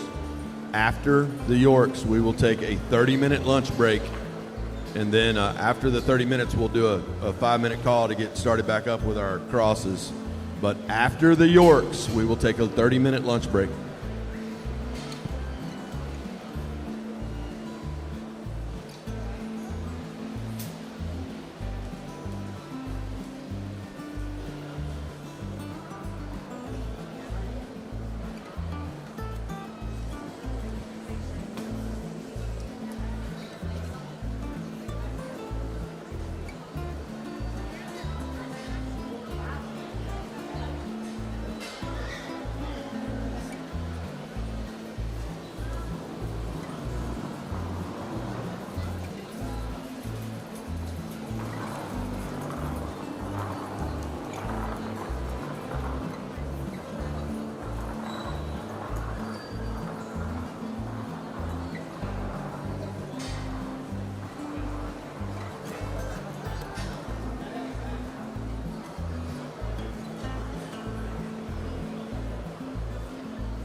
As we start our Hampshire division, we've got a nice class to work with.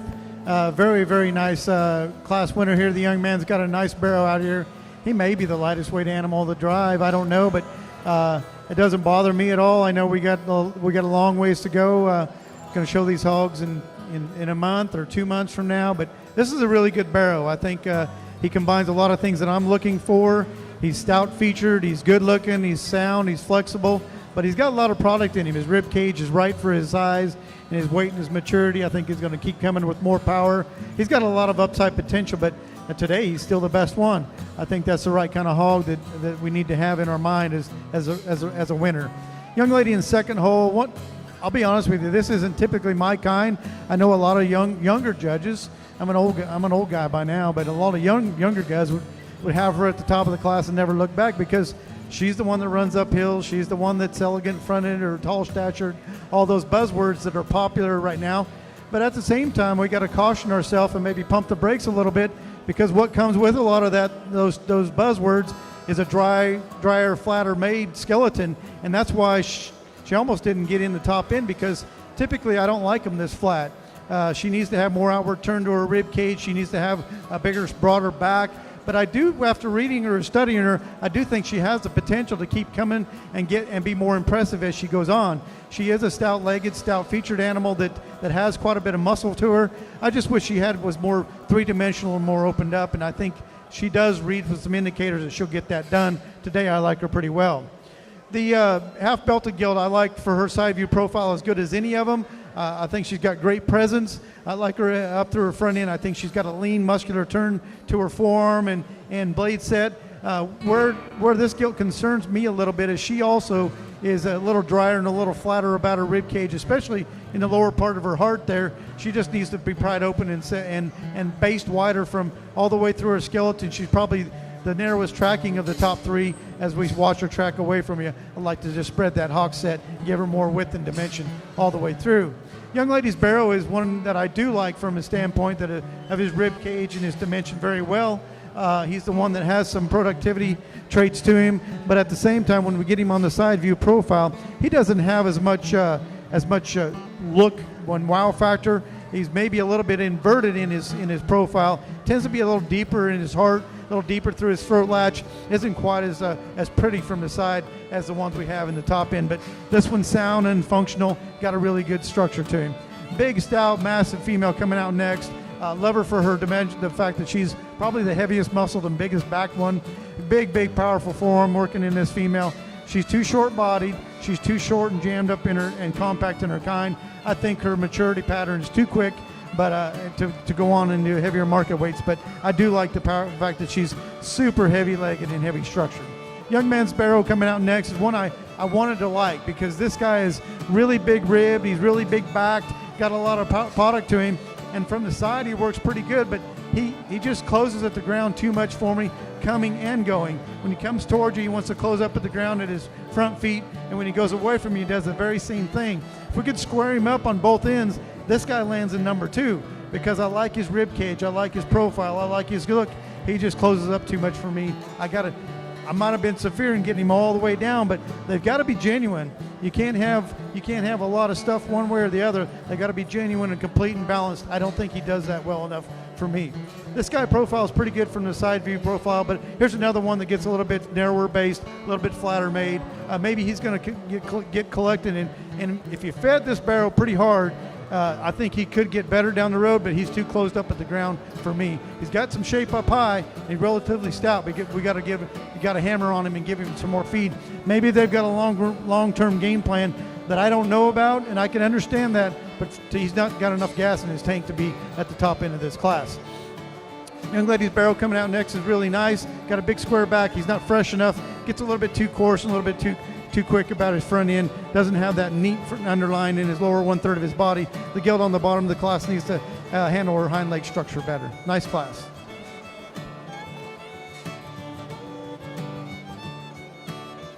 Awesome. Thank you for those comments and explanations.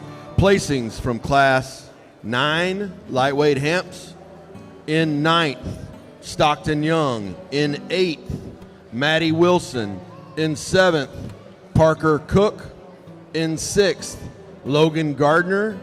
In 5th, Finley White. In 4th, Madison Clark. In 3rd, Jenny Falls. In 2nd, Peyton Hippolito. There you go, I like it. And your class winner from Dripping Springs FFA, Parker Cook.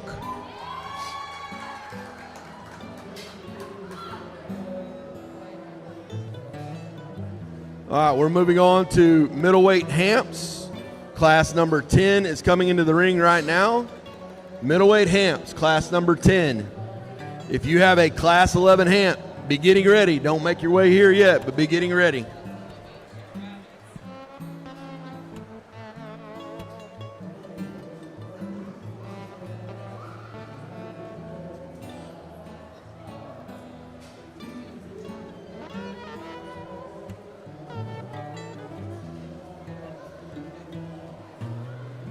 Sponsors of our Hampshire Pig Show, the Champion Hamp, sponsored by James and Peggy Jansen. Again, thank y'all much for what you do for our kids. I see you now, Peggy. Thank you very much. Thanks for letting Jim do this. You know, he gets recognition, but I know you're the one that makes the decision, so thank you, Peggy. And then our Reserve Champion Hamp was sponsored by one of our buyers group that provides a ton of support to our kids, the Willie Thomas Memorial Buyers Group. So thank y'all for your sponsorship of these buckles.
If you have a heavyweight hamp, let's get him to the holding pen, please. Heavyweight hamps, let's get him to the holding pen, please.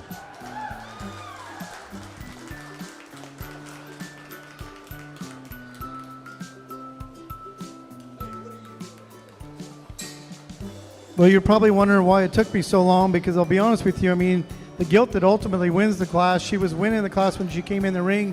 She's got a striking look to her. I think she's elevated and extended and has a great look to her on the side view profile, and has all the really elite qualities that we're looking for in a show pig these days. So I automatically pinned her, and yet the one here in second hole is one that I almost didn't even see her, to be honest with you. She is a little more common in her look. She's not as extended up through her front end, and she's not as good in her posture. So you would wonder why I would deliberate between that pair for so long. And I'll be honest with you, the one in second place is more my kind of hog. I mean, she's heavier structured, she's bolder made, she's got a bigger forearm, she's got a bigger rib, she's got a bigger back, she's got bigger legs. She's got more internal body dimension. She's more honest in her base width. I'm telling you a lot of pretty good things about her, aren't I? So why is she in second hole? Well, because she's more common, and I think a lot of the current judges would slam dunk her maybe in fourth or fifth hole, and that's wrong. And I'm not trying to say I'm the elitist or anything like that, but I'm an old fart, and I've been around this thing a long time, and those kind are hard to raise. This one's a slam dunk. I mean, I'd love to have a whole feeding floor of her, because she's going to stay sound. She's going to get to the feeder. As a sow, she's going to lay down and roll down and lay on her side and get up and do all the things she's supposed to in the farrowing crate, if that's where we're going to take her. This one's challenging to raise. She's drier about her rib cage. She's narrow at the top of her blade, and I probably would not prefer her as a sow. So even though she's got to win this class, it's not a slam dunk, and we got to be careful that the trendy ones don't keep winning. The good ones need to win. All right. So I'm not trying to teach a lesson. I'm just telling you where I'm at. Now, the big gilt is just awesome from the side. And really where I'm going to accept the fact that she's flatter and drier about her rib, because some of that comes with maturity. Some of that comes with a feed bucket. Some of that comes with maturity. I think she might get more robust and I hope she gets more robust and comes with more rib cage as she matures. She's got the right growth curve. She's still on an incline. She's not done in her maturity pattern, whereas the little gilt may be approaching that, and I think that's really what separates it for me. The big gilt's got a great hind leg. I mean, love the way she plants and functions and drives off that hind leg. I think she's a nice gilt to win the class. We talked about the great qualities of little gilt. She's second. The third place gilt, you can go and let them gilts out or put them up, those top pair. This gilt's a really powerful female coming in third. I love the fact that she's big and broad and massive about her back. I think she's got a huge forearm in her. Her rib cage is awesome.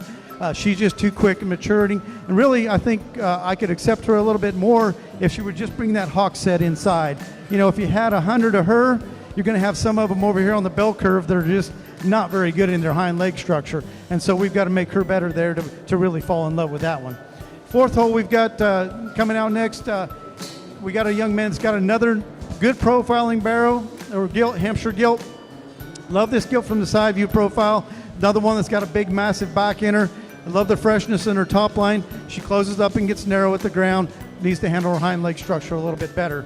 I thought this barrow could be one that I would use toward the top because he's really rugged. He's really stout and massive about his blade and his forearm. He's got a lot of feature to his skeleton. I like that about him, but then at the same time, you get in behind him, you find the fact that he funnels and tapers out through his lower base to his ham. He doesn't track as wide. I don't think he's quite as genuine in his overall skeletal mass. There we've got a nice barrow coming out next. Here's one that does posture up pretty good. He travels pretty good, but I think this one approaches just a little bit on the counterfeit side in respect to his muscle, his bone ratios a little inverted. We need him to get quite a bit stouter. I could see him starting to deposit a little bit more fat cover down over his loin edge. We need to clean him up there a little bit. The young man coming out next with a pretty nice one here. He's stout feature, really massive about his blade. He's got a big back. We got to fix the hind leg structure on this one to get it higher. He wants to be a little too twisty, a little uncoordinated off his hind leg structure. Young lady's gilt, barrow, actually I think it's a barrow. Coming next is one that is just a little bit finer bone. She needs more feature, more stoutness feature. Young man coming out next, got one that's got a big back. Just needs to be more coordinated off his rear leg structure. Good class.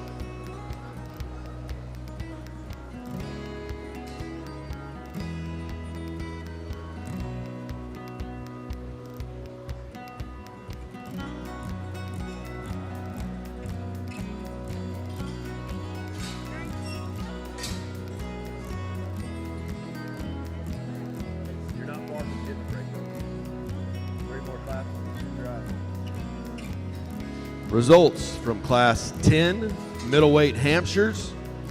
In ninth, Chase Haber. I pronounce that wrong every time. Haber. I'll still do it wrong, but I'm going to try really hard, I promise. Haber. I've only asked how to pronounce it 32 times in my life. I just have a bad memory, so I apologize. Haber. All right. Chase Haber. In 8th, Aniston Hill. In 7th, Keller Cudney. In 6th, Haley Bassford. In 5th, Amanda Alderson. In 4th, Jet Lyons.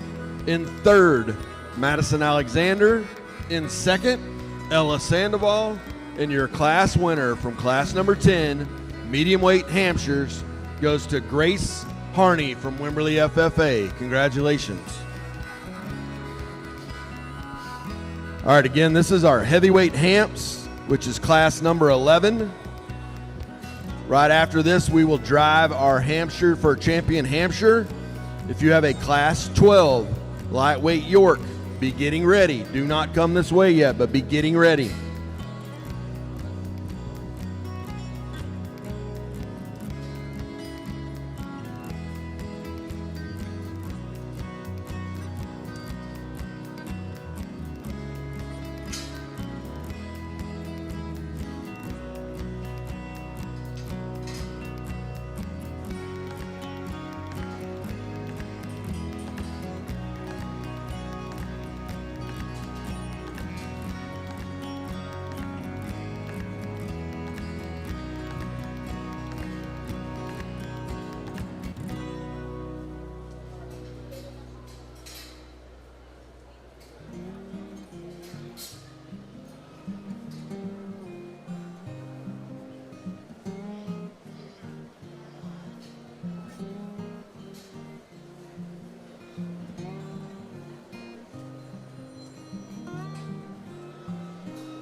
I'm not picking on you, Mr. First Placer.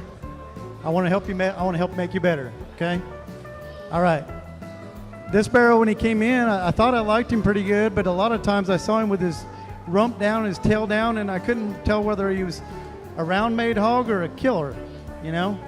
So I just asked the young man to stay off his rear end, and when he came back out, he still was on his rear end. The barrel's tail was dropping, and so we had a little conversation, and you can all see that when he backed off him, that tail stayed up. Barrel looks awesome.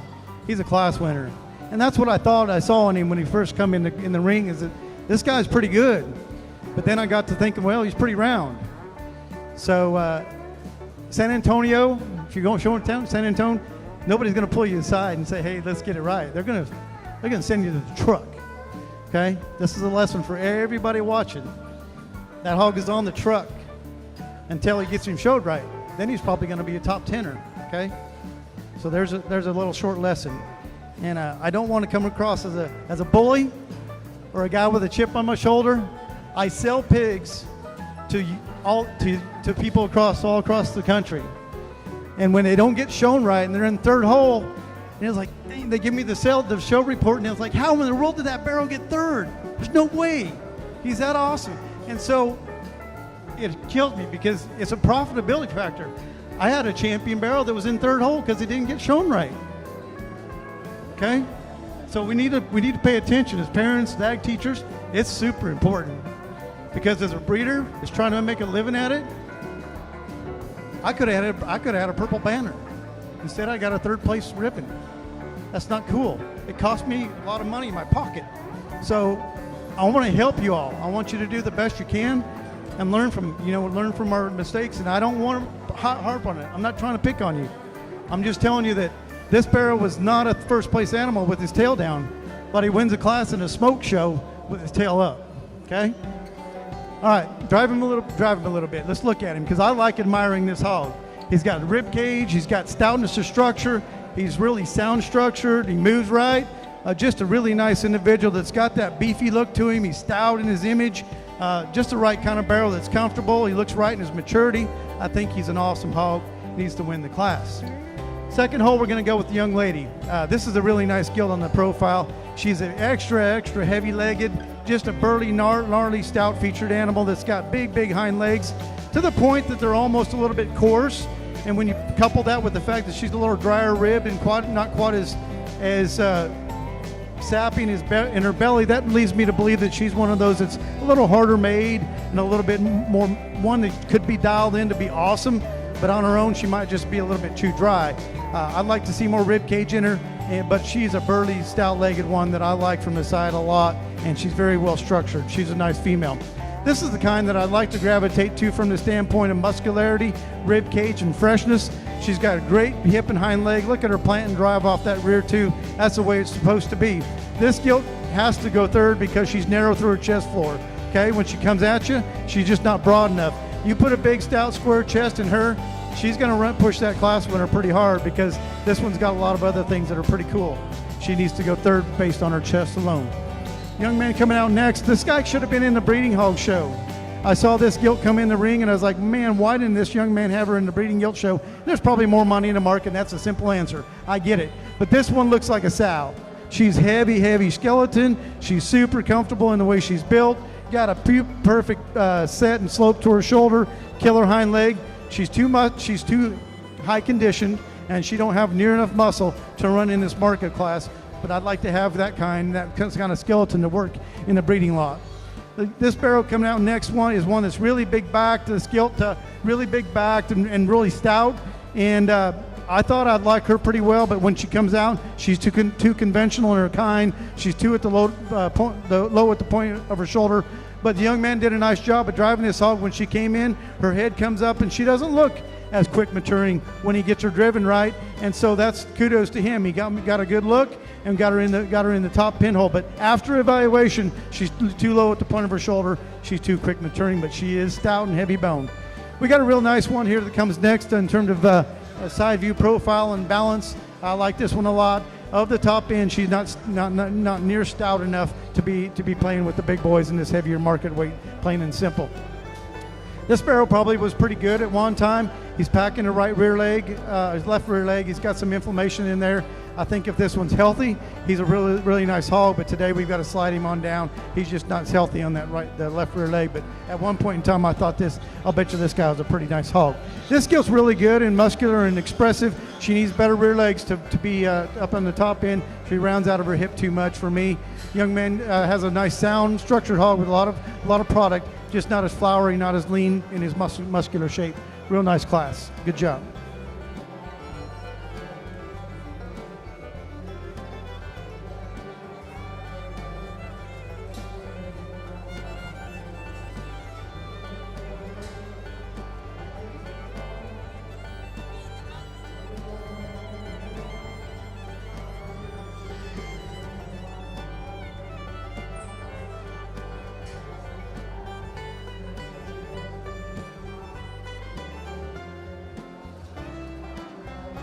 Placings from Class 11, Heavyweight Hamps. In 9th, Rhett Gray. In 8th, Aria Cope. In 7th, Elizabeth Jansen. In 6th, Lillian Sandoval. In 5th, Clayton Doyle. In 4th, Wyatt Lorenzen. In 3rd, Tommy Darity. In 2nd, Phoebe Underdown. And your class winner, representing Butte 4-H Club, Trace Jansen. Congratulations to all of our heavyweight hamp exhibitors. Now we have our 3 class winners from their respective classes out for the hamp drive. Representing Class 1, the lightweight hamps, we have Parker Cook. Representing the middleweight hamps, we have Grace Harney. And then the heavyweights was Trace Jansen.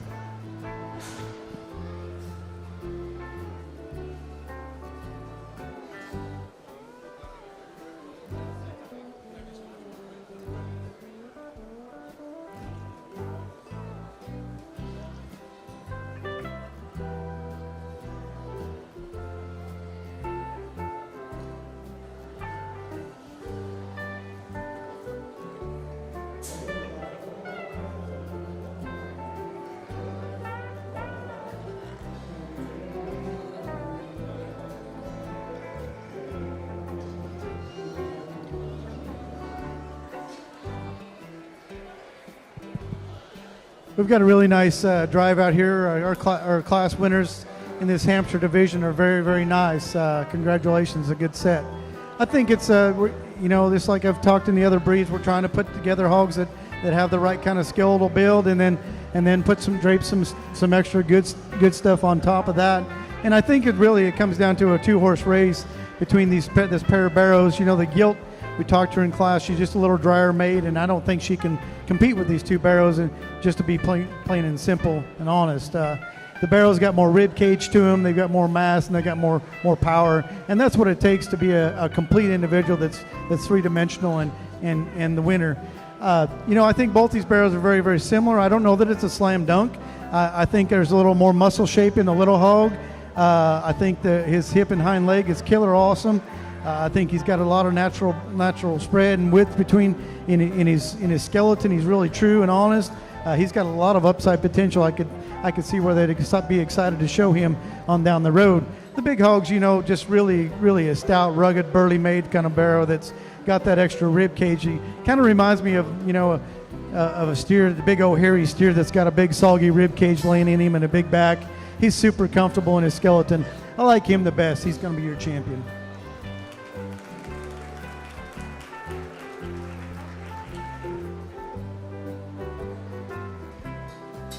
Champion Hampshire for 2022 is Trace Jansen.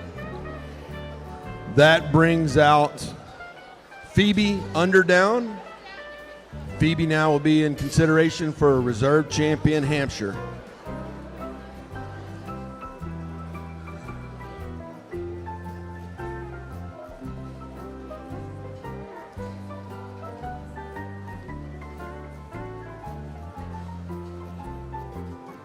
we bring in our second place heavyweight, and she brings a whole lot of structure to this deal. She's just like lights out, probably the biggest legged, stoutest feature we've seen, hog we've seen come through the ring today. I mean, her hind leg's massive and it's large, but I don't know. I want to keep them correct, and I want to keep them structured. And I think she's just on the bubble of being a little bit coarse in her hock joint, just a little bit. I'd like to see her with a little bit more rib cage, but I do think she's in serious contention out here. But I like the rib cage and the flexibility of that little guy. Your lightweight's going to be the reserve champion. Your reserve champion, Hamp, comes out of our lightweights, and that's Parker Cook. Hey, and totally my mistake, but let's get our Yorks up here. Lightweight Yorks. Let's bring them to the show ring. Lightweight Yorks.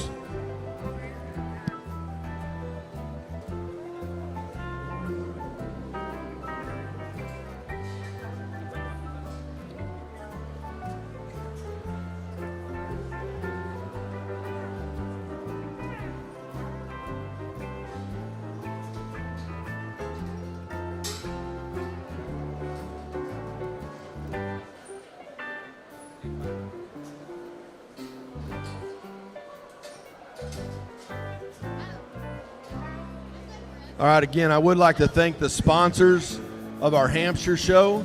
The Champion Hampshire was sponsored by James and Peggy Jansen. The Reserve Champion Hampshire was sponsored by the Willie Thomas Memorial Buyers Group. We're now moving into our Yorks.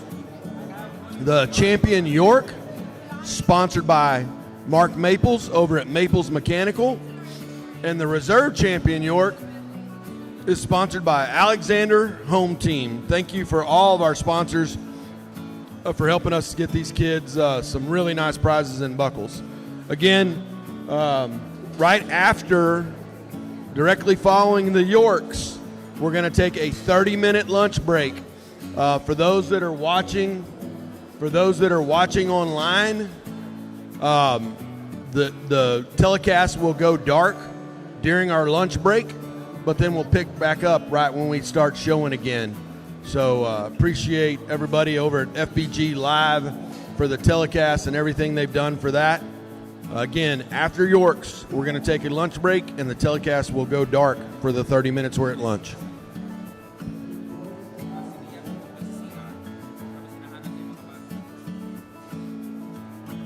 Sorry for not getting these Yorks up here quicker. That was 100% me.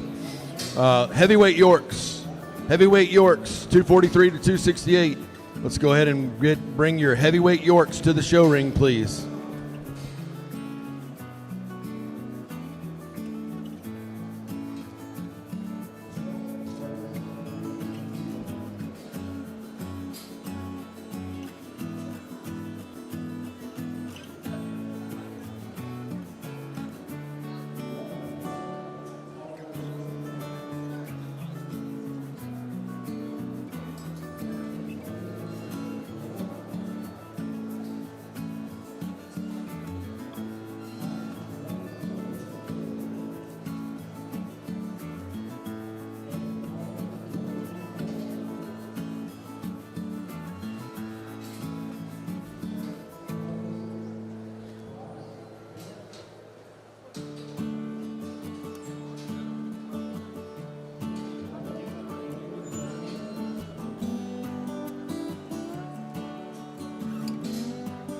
Again, and we'll recognize them throughout the day. Our grand champion Market Swine was sponsored by Rex and Debbie Lines. Our reserve champion Market Swine was sponsored by JP Jansen Crop Insurance. And then again, here in the Yorks, our champion Yorkshire was sponsored by Maples Mechanical. Reserve champion Yorkshire, Alexander Home Team.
We've got a real nice class here of these beginning Yorkshires. We've got the young man in the blue top's going to win the class.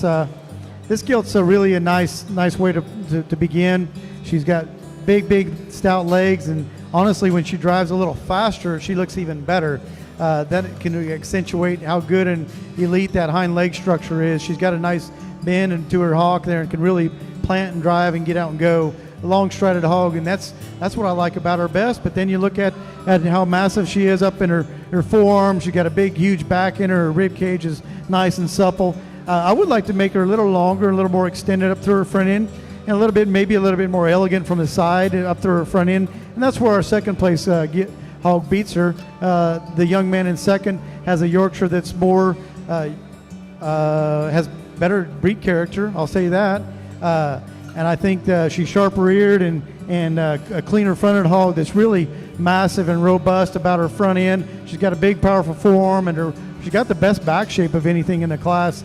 I just like to make her a little bit stouter in her feature, especially when we look to get in behind her. She wants to be a little bit more refined. Doesn't square up at the hock quite as well as our class winner, but does really nice individual to have that kind of muscularity and power, and also a really nice supple rib cage laying in her. That's a very nice second place individual. Third place is the young lady's big hairy barrow coming out next. Certainly stouter featured and heavier legged than what we find in our second place individual. I like him for his side view profile, his elevation extremely well. He's a really dense skeleton kind of hog, but of the top three, he doesn't have the base width, the chest floor, and the power that we find in our two class winners. But that's a very nice barrow to land in third. Young man's fourth place barrow is a meat and potatoes kind of hog. I like the fact that he's got a big stout forearm, big back.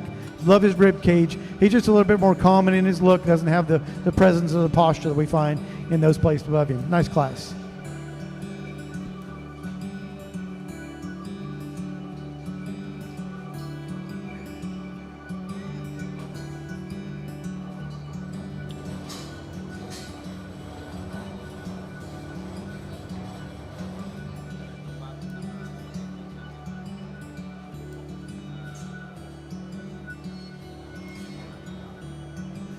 Results from our lightweight Yorks: in fourth, Hagen Peel; in third, Kelsey Tovar; in second, Christian Swintek; and your class winner from Dripping Springs 4-H, Laramie Doyle.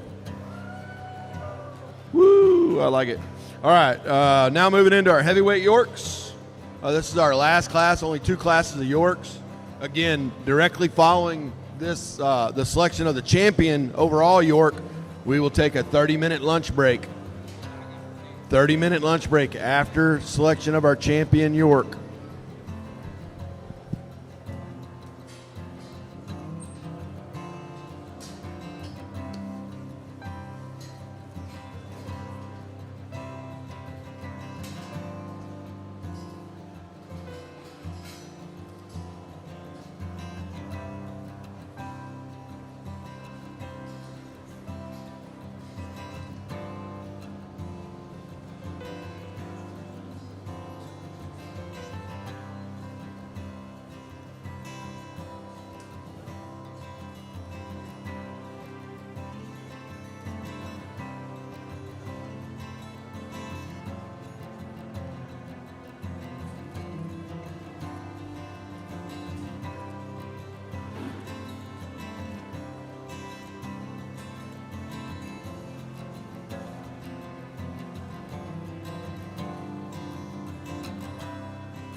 So one clarification for those watching on the live cast. After lunch, you're going to have to select part 2. We will pick back up on part 2. Part 1 is our morning session. Part 2 is the afternoon session of our pig show. So after lunch, we will come back on same site, but click on the link for part 2, and that'll be the second half of our pig show.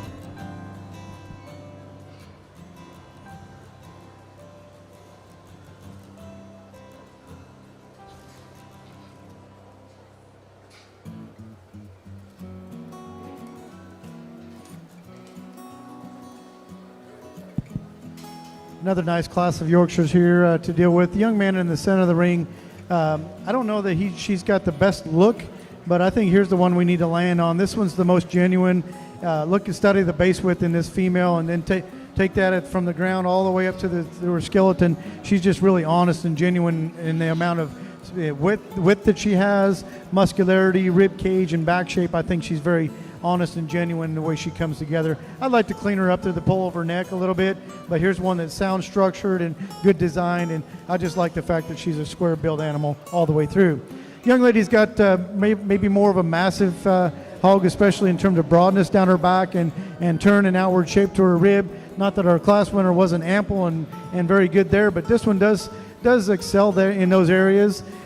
Maybe to a disadvantage, because I read this gilt maybe having a little more extra cover on her. I think if we dial back just a little bit on the fluff, this gilt would probably balance better for me as far as upper body mass relative to her bone work. I think she'd become more stable and more balanced for me. I think she might be a little bit too top heavy, because this gilt isn't frail by any means, but her bone work at the ground does not match all that big old massive back shape and rib cage. So if we dial her back just a fraction, I think she becomes a better looking animal. That's just my feeding preference, and I think she's got a little more condition on her. That's why she's second. In third hole, we've got a real stout, massive muscle barrow. He's not as pretty on the side view profile. He's a little bit more quick and coarser about his skeleton there. Young lady's got the fourth place gilt, is big and extended, but she's one of the narrower made hogs we've seen. We need to put a lot more muscle in this gilt to move her up.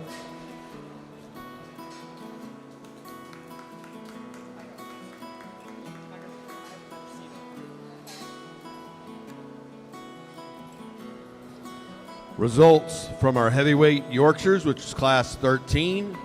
In fourth, Lila Lyons. In third, Kennedy Lorenzen.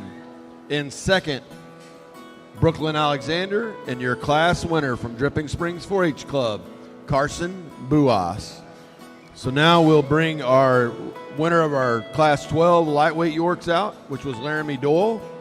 And Laramie Doyle and Brooklyn will exhibit their pigs for Champion York.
We've got a pair of white gilts here that look very, very similar, and I wouldn't be surprised if they're litter mates. I know they're shown by different people and whatnot, but got the same ear notch sequence, and they look very, very similar. But one's just a whole lot stouter featured. She's a whole lot more rugged. The Harrier 2-4 is going to be your champion.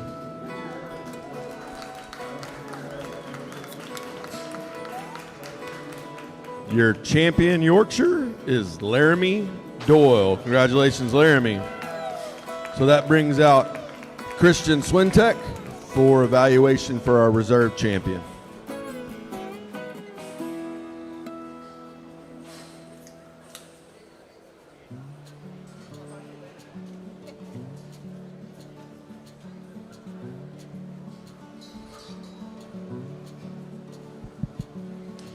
You know, I think our second place individual comes in here and brings us a lot of quality, and for sure she brings us a whole lot more Yorkshire breed character, and I think that's something that's important. I know we all play the game, and that's how it's done, but this is a Yorkshire female that looks like a Yorkshire, and I really like her. She's reserve champion. Your reserve champion, Yorkshire, also came out of the lightweights. That was Christian Swintek. Congratulations, Christian. Christian represents Wimberley FFA.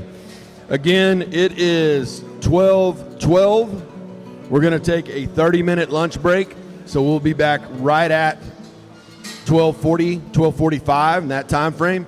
We'll give a 5-minute call when we get ready to roll again. So, again, if you're watching on the telecast, the first link is going to go dead, and you will need to click on link 2 when you come back after the 30-minute break.